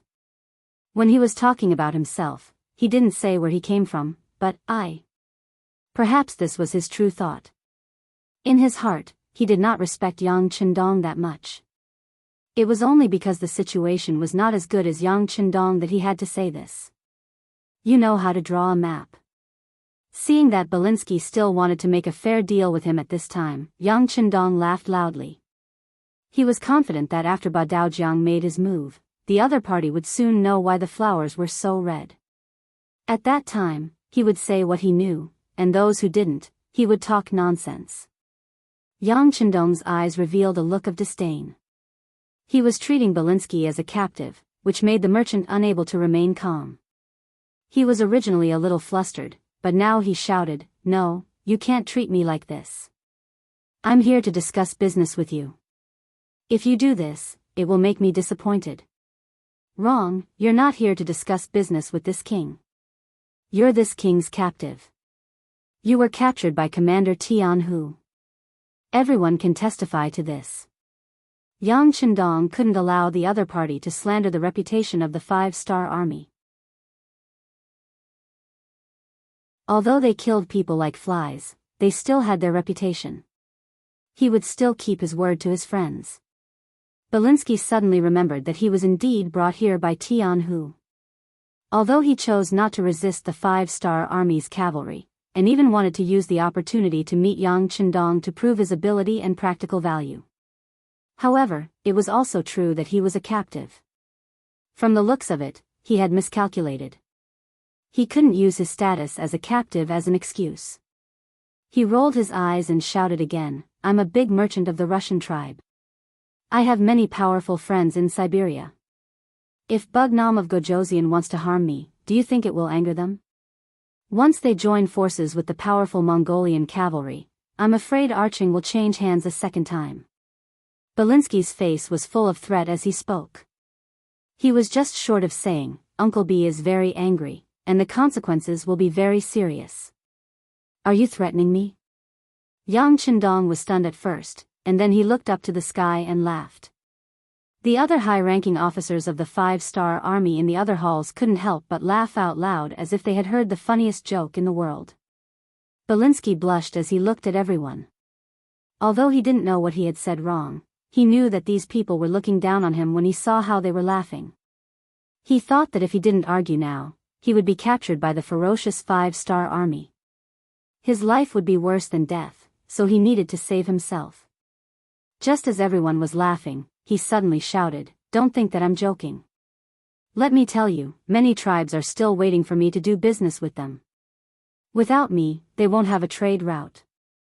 They will get angry and become enemies with you. How about this? Let me go immediately, and I'm willing to donate all my wealth. I will go back and tell those tribes that the 5-star army is friendly and that Bugnam of Gojoseon is great.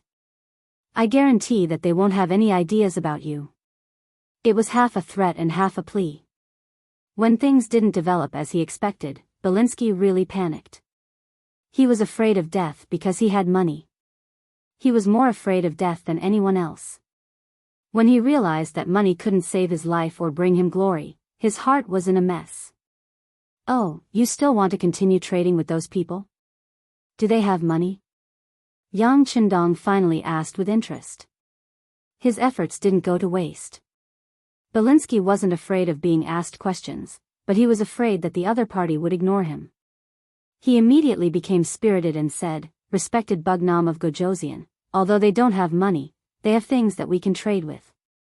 For example, they live in the mountains all year round, so they have good tiger skin, tiger bones, tiger penis, tiger meat, ginseng, and all kinds of animal fur. They are all good things and are very valuable outside." "Oh, they have good things, so it's worth it to trade with them." Yang Chendong nodded in satisfaction. Then his gaze fell on Belinsky and said, "But you don't have to make such a trade. Our Xianxia has many excellent merchants. You just need to tell us the locations of those tribes. As for your assets, they were seized and will definitely be confiscated. Also, you colluded with Tang Sheng and the others to destroy our Archeng and kill this king's people. This debt needs to be settled. All right, take him away and treat him well. Make him spit out everything in his stomach. If he doesn't say anything, just kill him." Yang Chendong waved his hand impatiently. Ba Daojiang, who had been waiting at the side, strode forward and lifted Belinsky, who weighed more than 50 kilograms, out of the hall. Even after they left the hall, Belinsky was still screaming like a pig being slaughtered. "You can't do this to me. Otherwise, you'll definitely attract the anger of the other tribes. You'll definitely regret it." No one took Belinsky's threats seriously. Regardless of whether it was the Mongol or Russian soldiers, if they didn't come, why would the 5-star army look for them? If they surrendered, everything would be fine. Those who were guilty would be punished, and those who weren't would be given land to farm. They would be squeezed dry.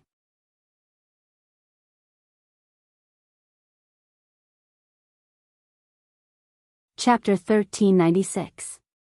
Thank you to Moral Student 609, Ji Pingon, and Blazing Flame for their monthly votes. Thank you to Langzi. Over the years, who had the 5-star army feared on the battlefield? After Belinsky was taken away, the hall became much quieter. However, seeing the excitement on the faces of Chen Bo and the others, it was clear that they were happy to treat someone who had brought disaster to the Far Eastern army like this. Taking advantage of this opportunity, Yang Chendong also decided to talk about the problems of merchants. Before, the Far Eastern province had been busy with two things. One was building a city, and the other was reclaiming land. As for the matter of merchants, it had been ignored. This was not to say that merchants were not important, but before they had a place to live and food to fill their stomachs, who would have time to do business? With a light cough, Yang Chendong shifted everyone's attention to himself. He said, "Without agriculture, there is no stability, and without merchants, there is no wealth." This king does not need to say more, everyone knows this. If the Far Eastern province wants to become powerful, it cannot avoid using trade routes. Later, this king will send a telegram to encourage some Yangxia merchants to come and develop here. When the time comes, everyone will have to cooperate. Understood? Yes. Yang Chendong's words were equivalent to an order. Everyone nodded in agreement. In this era, merchants were not looked down upon. They were seen as people who reaped without sowing. Unscrupulous merchants were what people generally thought of them. Yang Chendong did not agree with this point of view. It was too arbitrary to say that merchants were lowly based on the fact that they only cared about profits. Wasn't it said that all merchants in the world came for profits, and all merchants went for profits? Back in the pre-Qin era, people had this understanding. Why did everyone still think that only merchants cared about profits? In his opinion, it was not merchants who cared about profits, but everyone in the world. It was necessary to allow, prevent, guide, restrict, and use at the same time. Just like you the great controlling the flood, it was better to guide it than to block it.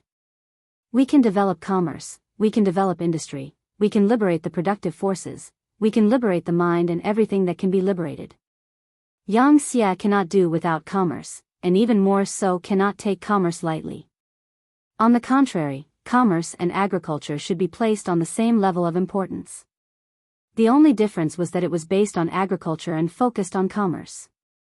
For the places that we can't go for the time being, we can let the merchants be the vanguard. Through the merchants, we can control everything in those countries, and we can control everything in the merchants.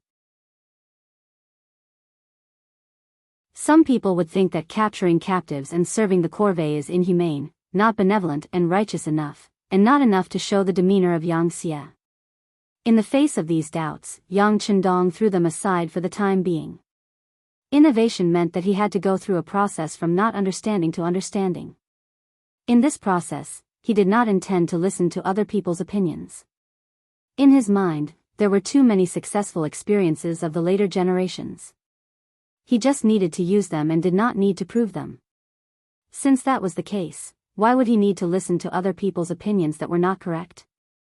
With the momentum of his own words, Yang Chendong passed the decision to develop the Far Eastern region in the future. This was the benefit of him building his own empire. If he believed that something was right, then there was no need to discuss it with others, and there was no need to listen to other people's opinions. Usually, only the founding emperor could enjoy this kind of treatment. Even in the second generation, it was difficult to do things so happily.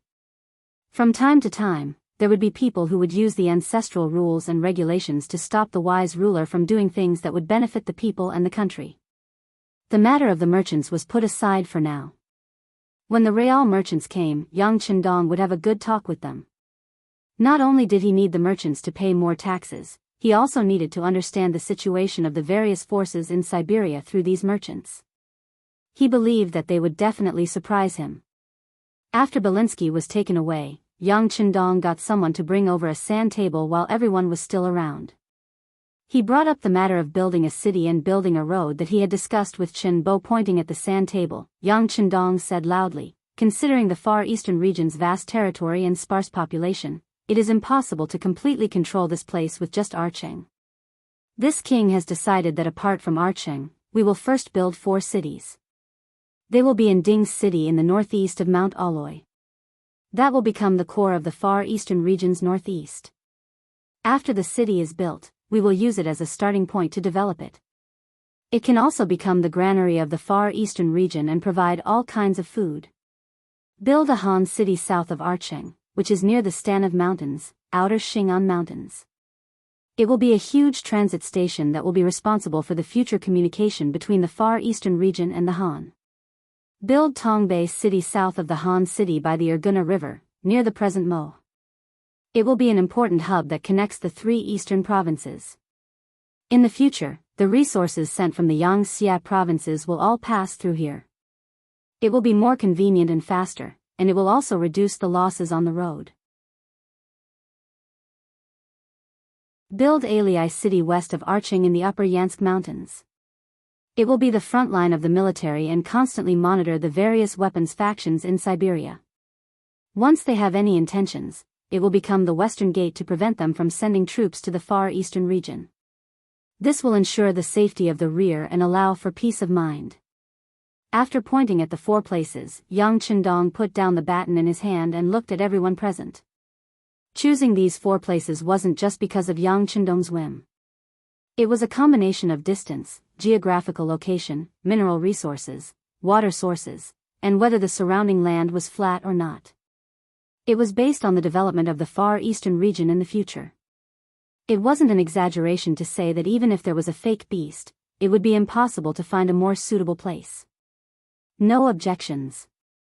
Everyone shook their heads and said. Among them, except for Chen Bo who had experience in governing a place, the others were all generals. They only knew that wherever Yang Qindong pointed, they would fight there. Good, then it's decided.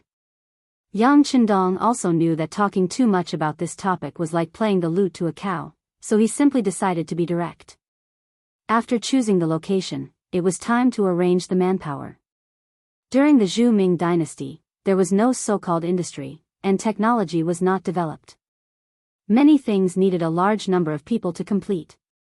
For a huge project like building a city, it was unknown how much labor was needed to complete it. For example, in the previous Al city, there were 500,000 Yangtze citizens and tens of thousands of Far Eastern Army soldiers in the city.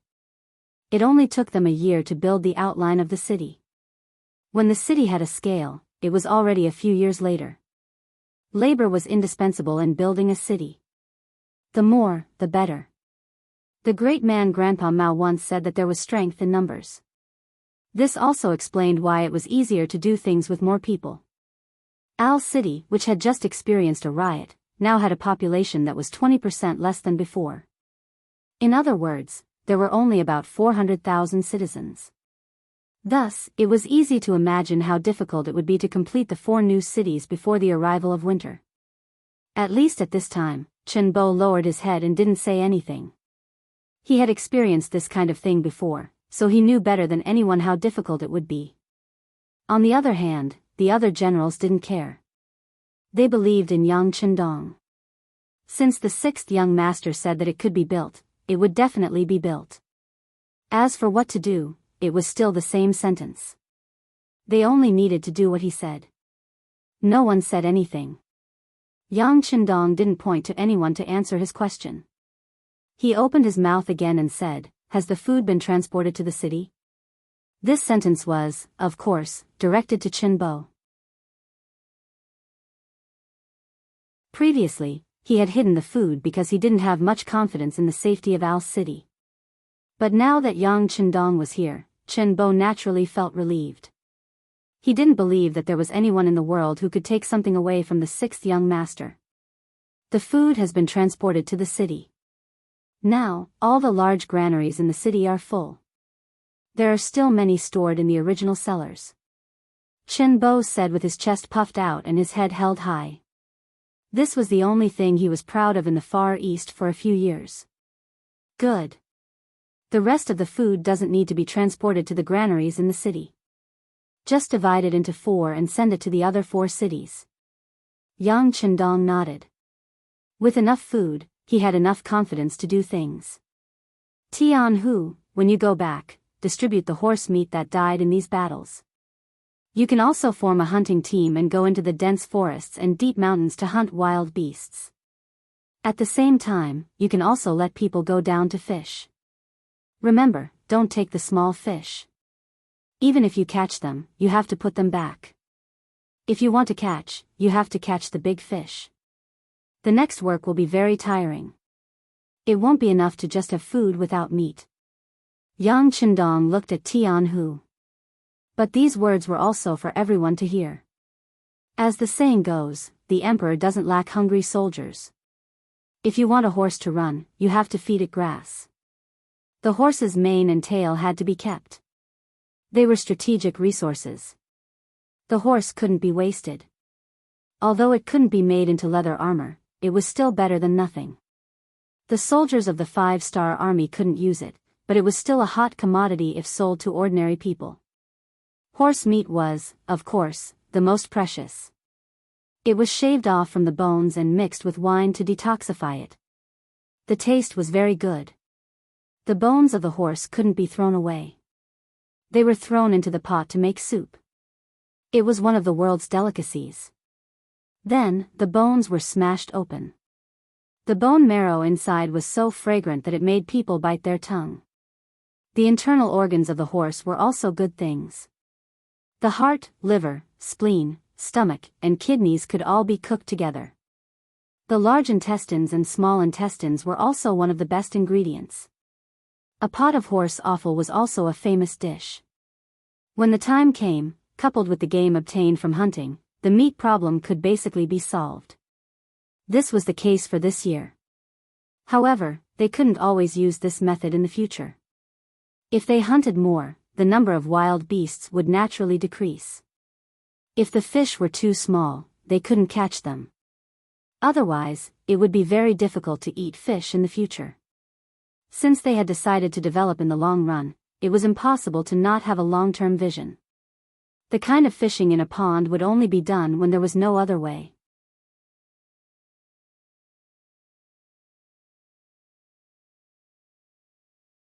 Chapter 1397.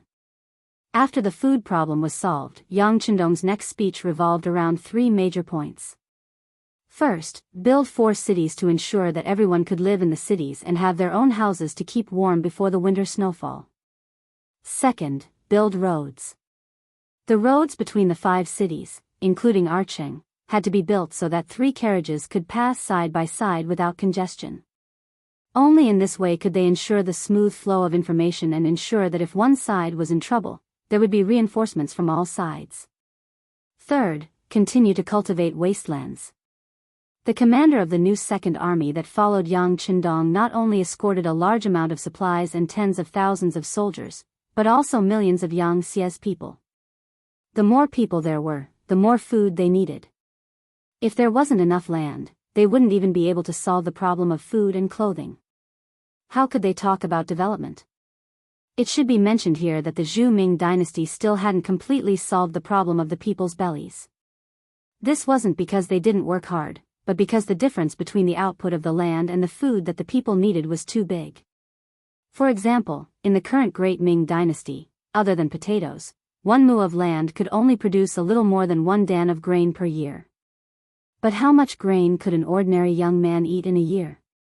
A full 5 dan. In other words, 5 mu of land was needed to feed a young man. In this way, it would be strange if there wasn't enough grain to eat. Often, people would only be half full. This was also the reason why people at that time always looked sallow and emaciated. In contrast, the reason why Yang Xia didn't lack grain was because the land was large enough. Compared to their small population, the proportion of land was still very high. Secondly, they had high-yield crops like potatoes, sweet potatoes, and corn.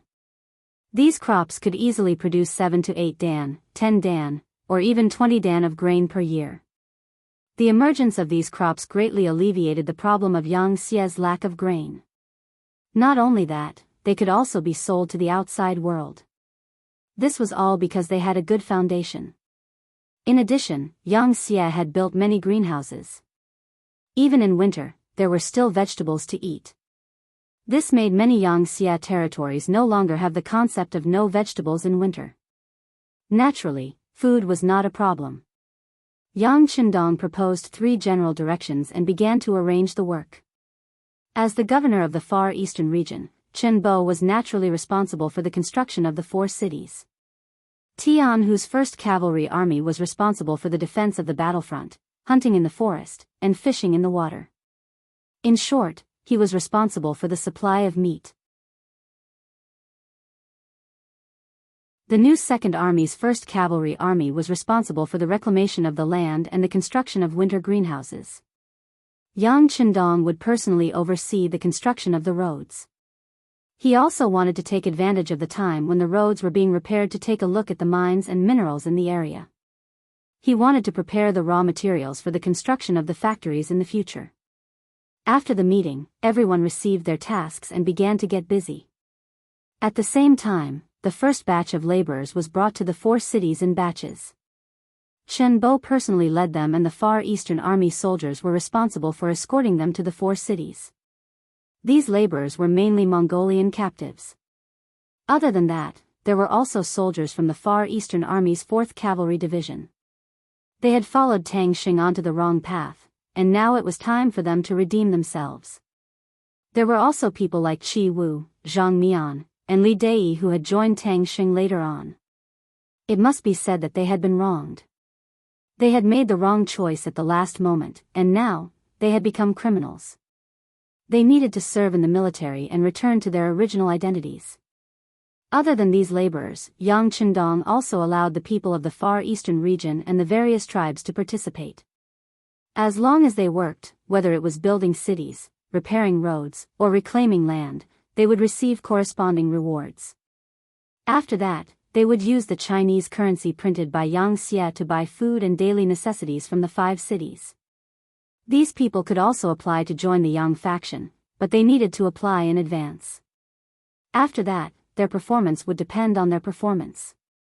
If they proved that there were no problems within 3 months to half a year, they would be issued a special identity certificate issued by the Yang faction. With this certificate, they would be considered good citizens. Mobilizing the people and making them work for one's own use, this was the successful experience of the later generations. However, it was still a first, and once the news came out, it attracted a lot of discussion and influence. As long as the people lived under the leadership of any faction, they would need to serve in the military. It's free labor, just because it's your job. If they did not perform well during this period, they would be scolded and beaten. This was regarded as a matter of course by the people. In the Yang Xie faction, not only was this exempted, but if you were willing to work, you could also receive a high wage. Some people calculated that if 2 people in a family of 5 were willing to work to earn wages, then they would be able to support the family and ensure that the 5 of them would not starve. If 3 people were willing to work, then they would be able to eat their fill and wear warm clothes. Although it was still far from a well-off life, it was still considered an ordinary family. At the end of the year, there would still be some savings.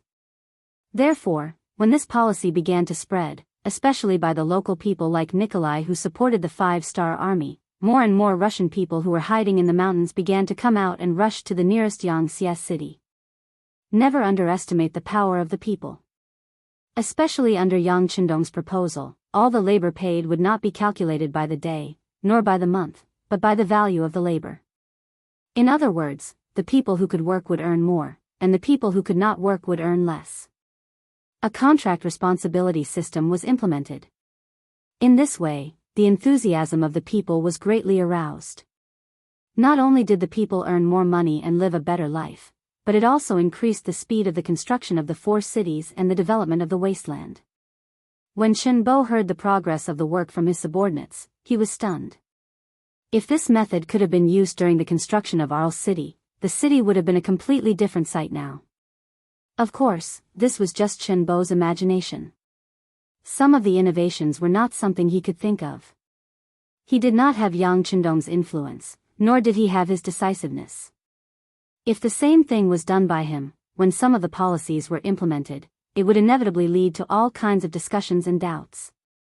In short, the reforms were not something that could be changed by just anyone. It also depended on the specific strength of the person who implemented it. Half a month later, the commander of the mercenary corps finally arrived at Al City. Not only did they bring 1 million Yangxie people with them, but they also brought all kinds of rare materials. For example, explosives to blow up mountains, cement to pave roads, and so on. At this point, the entire Far Eastern region fell into a heated atmosphere. Everyone's faces were filled with hope for the future. Facts also proved that there were no lazy people in the world. When they felt that the effort and the reward were proportional, everyone would unconsciously unleash their potential and do everything well. When small things were done, they would become big things when put together.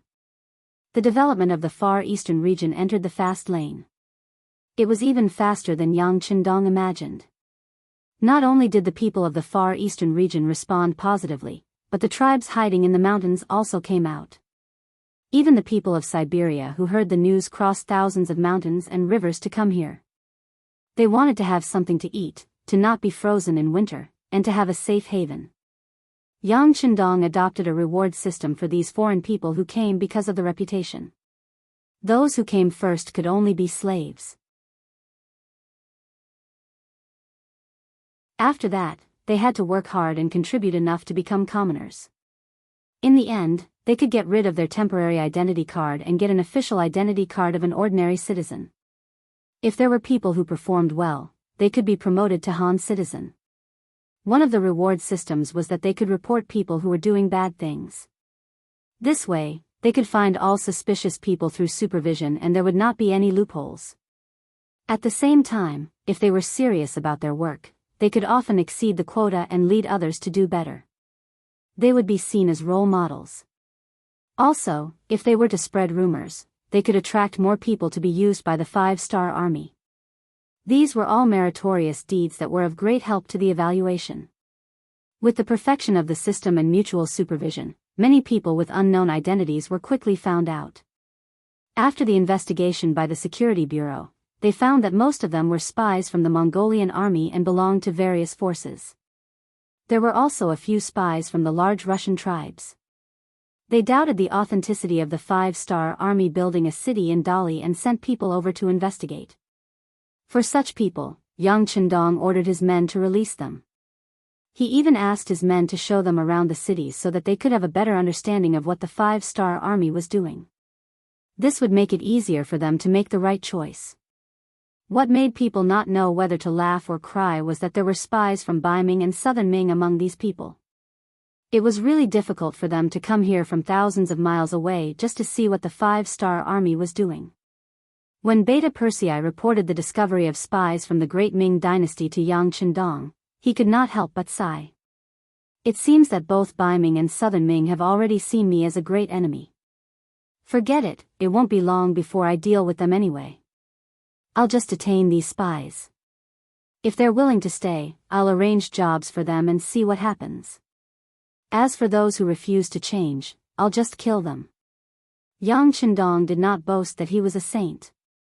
He would never be soft-hearted towards his enemies. If he did not do so, he would not be able to achieve the great goal of the world and the supremacy of the Han people.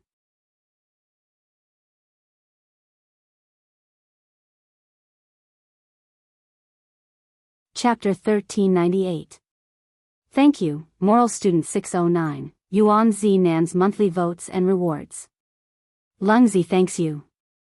The work in the Far East region was in full swing. The results were much faster than the original plan and all the work was progressing at a high speed. Compared to the changes in the Far East region, under the leadership of Tiger's Man and Yumian, the mining work had already started after spring. Because they had already investigated and knew the approximate location of the mines, the mining work went very smoothly. A large amount of the resources needed by the Yangxia were mined. Other than a portion left in the first city, the rest were sent to Qiqian City for effective use. The battle in the Li region also achieved some results. The most important thing was taking down Yi Erqiang's tribe. The newly established new 5 armies had also received a public call from Yang Qindong to praise them. The first army led by Bai Shuang also turned a small victory into a big victory in the Li region. After Prime Minister Ali Pu was captured by the intelligence department of the 5-star army, King Bao Lide felt that he couldn't do anything by himself. In the end, he made a difficult choice. He submitted to the Timur Empire, which was far away from them, and requested for them to send troops to help him. The actions of the five-star army had already attracted the attention of the Timur Empire, especially after the new five-star army took down the Yirkiang tribe and sent troops to the Yusang region. Although they hadn't really fought, from the direction of the troops, a huge battle was unavoidable. Without the lips, the teeth would feel cold. Even if it was to ensure his own safety, the Timur Empire couldn't watch the five-star army grow stronger. At this moment, the actions of the five-star army were very similar to their ancestors. Genghis Khan and his descendants attacked and occupied one after another. In the end, the land was so big that people didn't dare to look at it directly. Their territory spanned from the Irtysh River in the west to the Sea of Okhotsk in the east. In the east, they owned the northeastern part of the Korean peninsula. In the southwest, they included the Kashmir region, Bhutan, Sikkim, and other places in the southern foot of the Himalayas, northeastern Myanmar, and northern Thailand. They swept through Russia and Ukraine, reaching Kiev, the current capital of Ukraine, and the Danube River. They destroyed the Germanic army in Hungary and forced their way to Venice in Italy. It had a land area of 44 million square kilometers. The performance of the five-star army led by Yang Chendong was even better. No one was willing to see such a huge monster appear. It could be imagined that it wouldn't take long for the Timur Empire to make a move. As for whether they would send an emissary to dissuade them or directly dispatch troops, that would depend on the development of the battlefield. Let's talk about the Navy. Since they went to sea in March, they have been invincible all the way. The battleships were equipped with the most advanced cannons. In addition, the new ships were much faster than the ships of other forces. The Cold Front Navy was almost invincible. In just 2 months, they had conquered Sumatra in the south and Manchuria in the north, completing the task of controlling the Straits of Malacca. Following which, they headed straight for Sri Lanka, following the route that Jianghu took when he went to the Western Ocean. The difference was that the Cold Front Navy was much more ferocious. Wherever they went, there was either submission or death. There was no third choice. The situation was very good. Yang Chendong, who was in the Far East, was relieved and wholeheartedly directed the road construction. With Beta Persei, an all-round deputy, Yang Chendong only needed to take care of the general situation. This also gave him more time to look for various minerals. There were some maps in the warehouse that recorded the relevant information. With this, he had already led people to find 3 large mines. Conservatively, one of the iron mines could meet the needs of the Far East for the next 30 years. The rest could also be used to support the armament factory in Chichen City. When the news was sent back to Chichen City, several teams of experts quickly set out. The current armament factory was developing very quickly, resulting in a shortage of resources. If they could really solve the problem of raw materials, it could be imagined that the development of the armament factory would soon reach a new level. Time passed month by month. In the 9th month of 1461 AD, good news kept coming. In the 9th month, the 6th Madam, Wan Xiaoyu, gave birth to Yang Chendong's second son. In the 10th month, Xiao Yuxue gave birth to a son named Yang Jun. A few days later, Dong Xiangxiang gave birth to a daughter named Yang Nua. In the 11th month, Tuoya gave birth to a daughter named Yang Ting. Not long after, Sumaner gave birth to a son named Yang Zhao. In the 12th month, another 2,000 gold pieces were added. They were the pure daughter Yang Xian at the beginning of the month and Huyan's daughter Yang Lin at the end of the year. That's right, the year 1461 was considered a bumper harvest year. This bumper harvest did not only refer to the great progress in various aspects of military and local politics, but also the expansion of the royal family. In 3 months, there were 3 more men and 4 more women. It had to be said that Yang Chendong's ability was very good. After staying in Chichen City for a few months and working hard, there was finally a return. The only regret was that Yang Chendong could not rush back. At this time, it was snowing heavily in the Far East. The 4 newly built cities could finally be put to use. Although the city walls had been built in a short period of time, the number of houses in the cities was still a little low. Yang Qindong had no choice but to take out the auditorium that was built first. Although it was a little crowded and noisy, the floor of the auditorium was still warm, which brought a sense of joy to all the foreign people who were temporarily staying here. Since young, they had never stayed in such a warm room before. They didn't even dare to think about it. But now, everything had come true. It was no wonder that everyone was so excited. Even when they were squeezed together, no one had any complaints. Including Al City, the appearance of a total of 5 cities brought a ray of warmth to the Far East in the cold winter. After the families of all the soldiers were properly settled, there were no other voices in the army. Especially after Yang Qindong brought up the slogan of making a new contribution, in order to change himself and his family's living conditions, all the soldiers were thinking about one thing, and that was when they could go to war, when they could go to the battlefield, and let them have the opportunity to make contributions and receive rewards. Their fighting spirit was brewing, and they were only waiting for a suitable opportunity to release it. At that time, the fighting spirit of the 5-star army would be unstoppable. The cold winter would pass, and spring would come. At the same time, it brought news from Yang Xia's caravan. The map of the Mongolian army in Siberia had been sent to Yang Qindong. Looking at the 2 cities of Ust Kilima and Greater Ust Koj, Yang Qindong's calm eyes flashed with fighting spirit. After finally finding the 2 main forces of the Mongolian army, Yang Qindong's fist landed on the table. Beta Persei, summon General Tianhu and General Sherbei for a discussion, 1462 AD, end of the 3rd month. The snow had just started to melt, and white snow could still be seen everywhere. The 5-star army had already gathered in Alii City. Soon after, under the command of General Yang Qindong, nearly 100,000 soldiers set off. They brought enough rations and equipment as they left the city. They wanted to make a name for themselves. After hearing the news that the 5-star army had already set off, many of the foreign race youths who stayed in the 5 cities had yearning, envy, and unshakable determination in their eyes. The treatment of the soldiers of the 5-star army was something that they had witnessed during this period of time.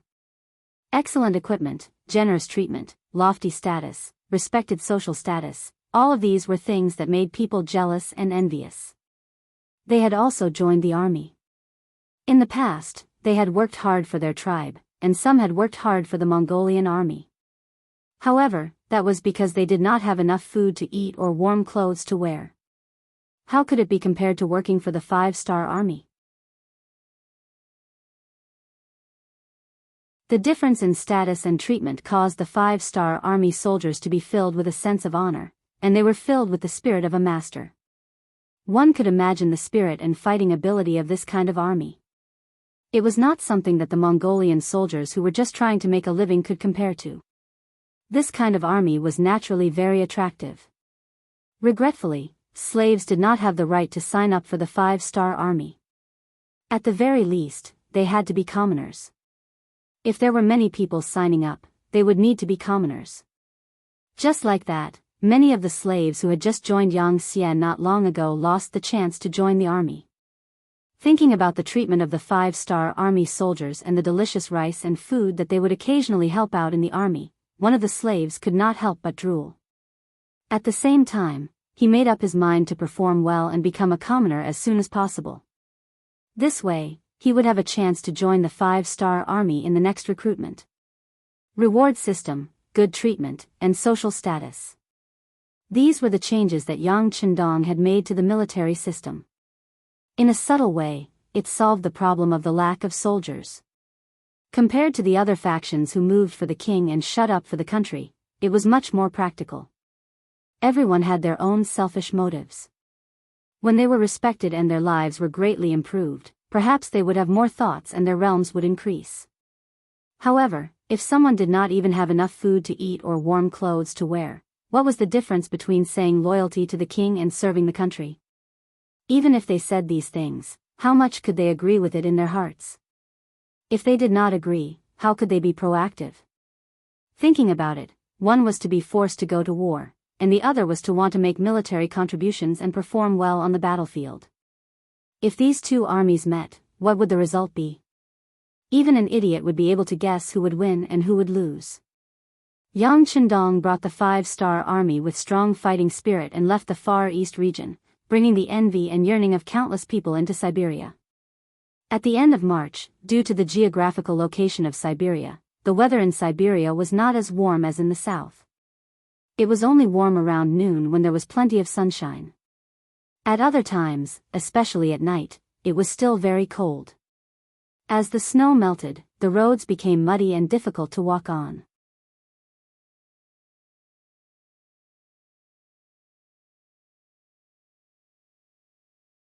Chapter 1399.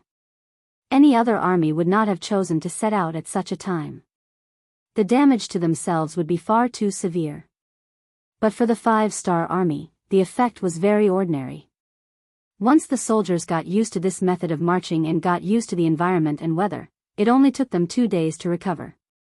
Although their boots would still kick up mud when they stepped on the road, it no longer hindered their advance. Unlike the people of that time who liked to wear cloth shoes, those who were better off would wear leather boots, those who were worse off would wear straw sandals, and even those who were poor would go barefoot. The soldiers of the five-star army all wore leather boots that were the same size, allowing them to protect their feet to the greatest extent when they were marching, allowing them to walk in the forest full of boulders without suffering any injuries. Every soldier was given a standard sleeping bag, a water bottle, a wash basin, a bedding, a raincoat, a cotton coat, and so on. When they needed to use it, they would open it. When they were not using it, they would store it in a large bag and carry it on their backs. In this way, they did not need to worry about the cold and slippery roads, allowing their movement speed to be unaffected by the weather. Just this set of equipment for each soldier cost around 10 taels of silver. Multiplied by the number of nearly 100,000 soldiers, this was still a huge sum. At the start, because this work required a lot of money, there were some people who objected, but Yang Qindong reasoned that soldiers had to shed blood in battle. Right now, they were just paying a bit more to ensure their safety on the road. What was not worth it? What could be compared to a human life? As soon as Yang Qindong's questioning voice came out, all the opposing voices disappeared. When this matter was spread, all the soldiers were moved to tears. Following this kind of commander, what complaints did they have? What reason did they have not to risk their lives? The speed of the army continued to increase, and they got closer and closer to their destination, Great Wuxia, or Great Wuxia for short. This time, the initial goal of the expedition was to conquer 2 big cities. Yang Qindong adopted a strategy of dividing the troops into 2. To the north was the Lima city of Ust, also known as Ust City. The army there was led by Tianhu, the commander of the world's #1 cavalry army. He led 40,000 cavalry and 300,000 civilians as logistic support. The second group was personally led by Yang Qindong and consisted of more than 30,000 cavalrymen under the command of the new Second Army, as well as 20,000 men from the newly established Russian Division, White Division. At the same time, 300,000 civilians were supported. The so-called Foreign Russian Division referred to a foreign army composed of Russians. For example, Nikolai, whom Yang Qindong first met, served in this division. They were the first to join the five-star army and were infected by everything the other party had done for them. They had a common trait, which was that they were young and strong. They had once been the protectors of their small tribes. Now that Yang Qindong had unified the Far East, building cities, repairing roads, and opening up wastelands, their lives had changed. They could no longer hide like before and could finally walk out in the open, build their homes, and live safe and hopeful lives. As these young guardians, they joined the five-star army with the support of the patriarchs and elders of their respective clans, all for the sake of fighting for a future for themselves and for the glory of their own clans. Almost every one of them had come with the hopes of their tribes. This made them more eager than anyone else to enter the battlefield and receive better praise. This was also the reason why Yang Qindong had abandoned the gradually forming Far Eastern Army and instead formed this foreign division.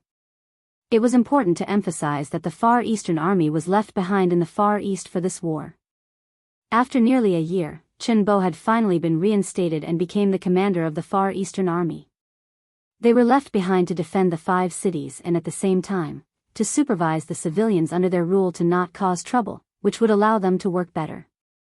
According to Yang Chendong's request, there had to be a village with a population of more than 1,000 people within 200 li of each city. In his mind, it was impossible to rely on only 5 cities to revitalize the entire Far East. The role of the cities was to lead the way, and those villages were the points. In order to make the entire Far East prosperous, there had to be enough people. Speaking of which, the 20,000 foreign troops had performed very well along the way. It was as if they knew their identities and were afraid that they would be looked down upon. They were doing their best to perform at every moment and strive to show their best side so that the great Ming Dynasty's martial South King, the Grassland's Heavenly Khan, would take a good look at them. Maybe one day their performance would be good enough to catch his eye. Then, they would walk to the peak of their lives. The result of performing well was that the speed of the army increased.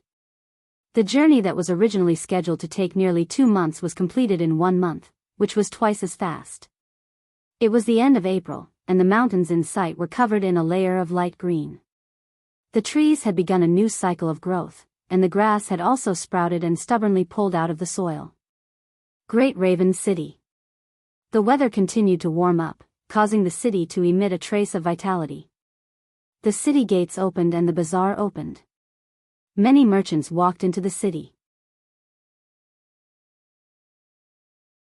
Many commoners also began to barter in the most primitive way. Ahuli called himself the Khan of Zhongxing, and the Great Raven City was the main power under his rule. With the city as the center, the area that stretched out for 500 li was his territory. His general, Shikai was an unstoppable enemy. Relying on this general, Ahuli used nearly 10 years to become the overlord of this area, with 20,000 cavalry under his command. To be able to command 20,000 elite soldiers in Siberia, where the weather was harsh, was enough to make Ahuli feel proud. As such, in this place, he was like a god, and his words were like an imperial edict. No one dared to go against him. Ahuli could be considered an anomaly among the Mongol Khans.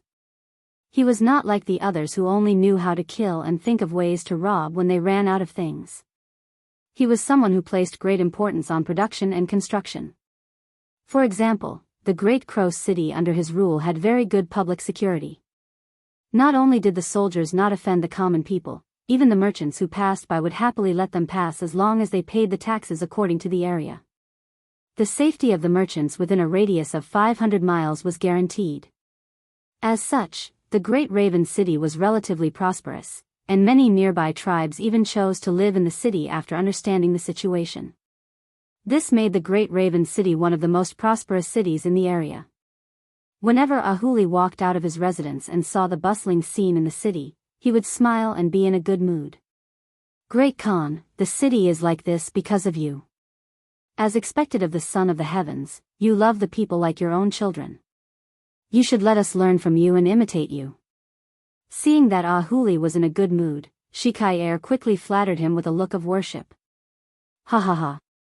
Ahuli, who was praised like this, laughed out loud and said humbly, "This is not enough.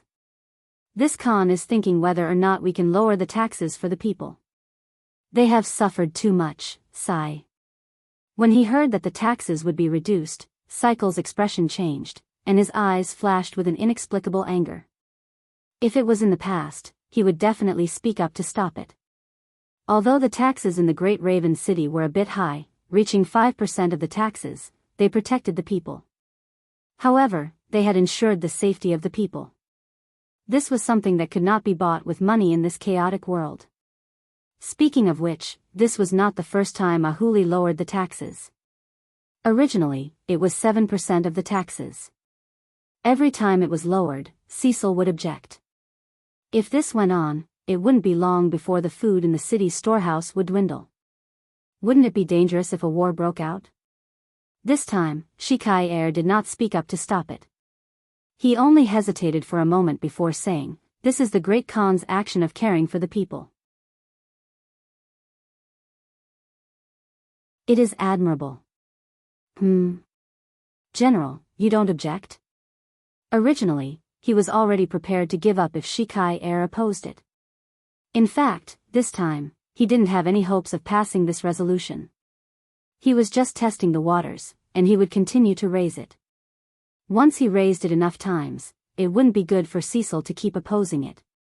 As long as Cecil agreed once, the taxes would naturally be reduced. It was because he was prepared for a long battle that Shikai did not object, which made Ahuli feel a bit uncomfortable. Very quickly, when he saw that no one objected, he immediately seized the opportunity and said, "Since the general agrees, then this matter is settled. We will lower the taxes by 10%.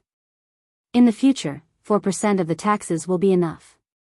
"All right, the Great Khan will make the decision." Shikai replied without any change in expression.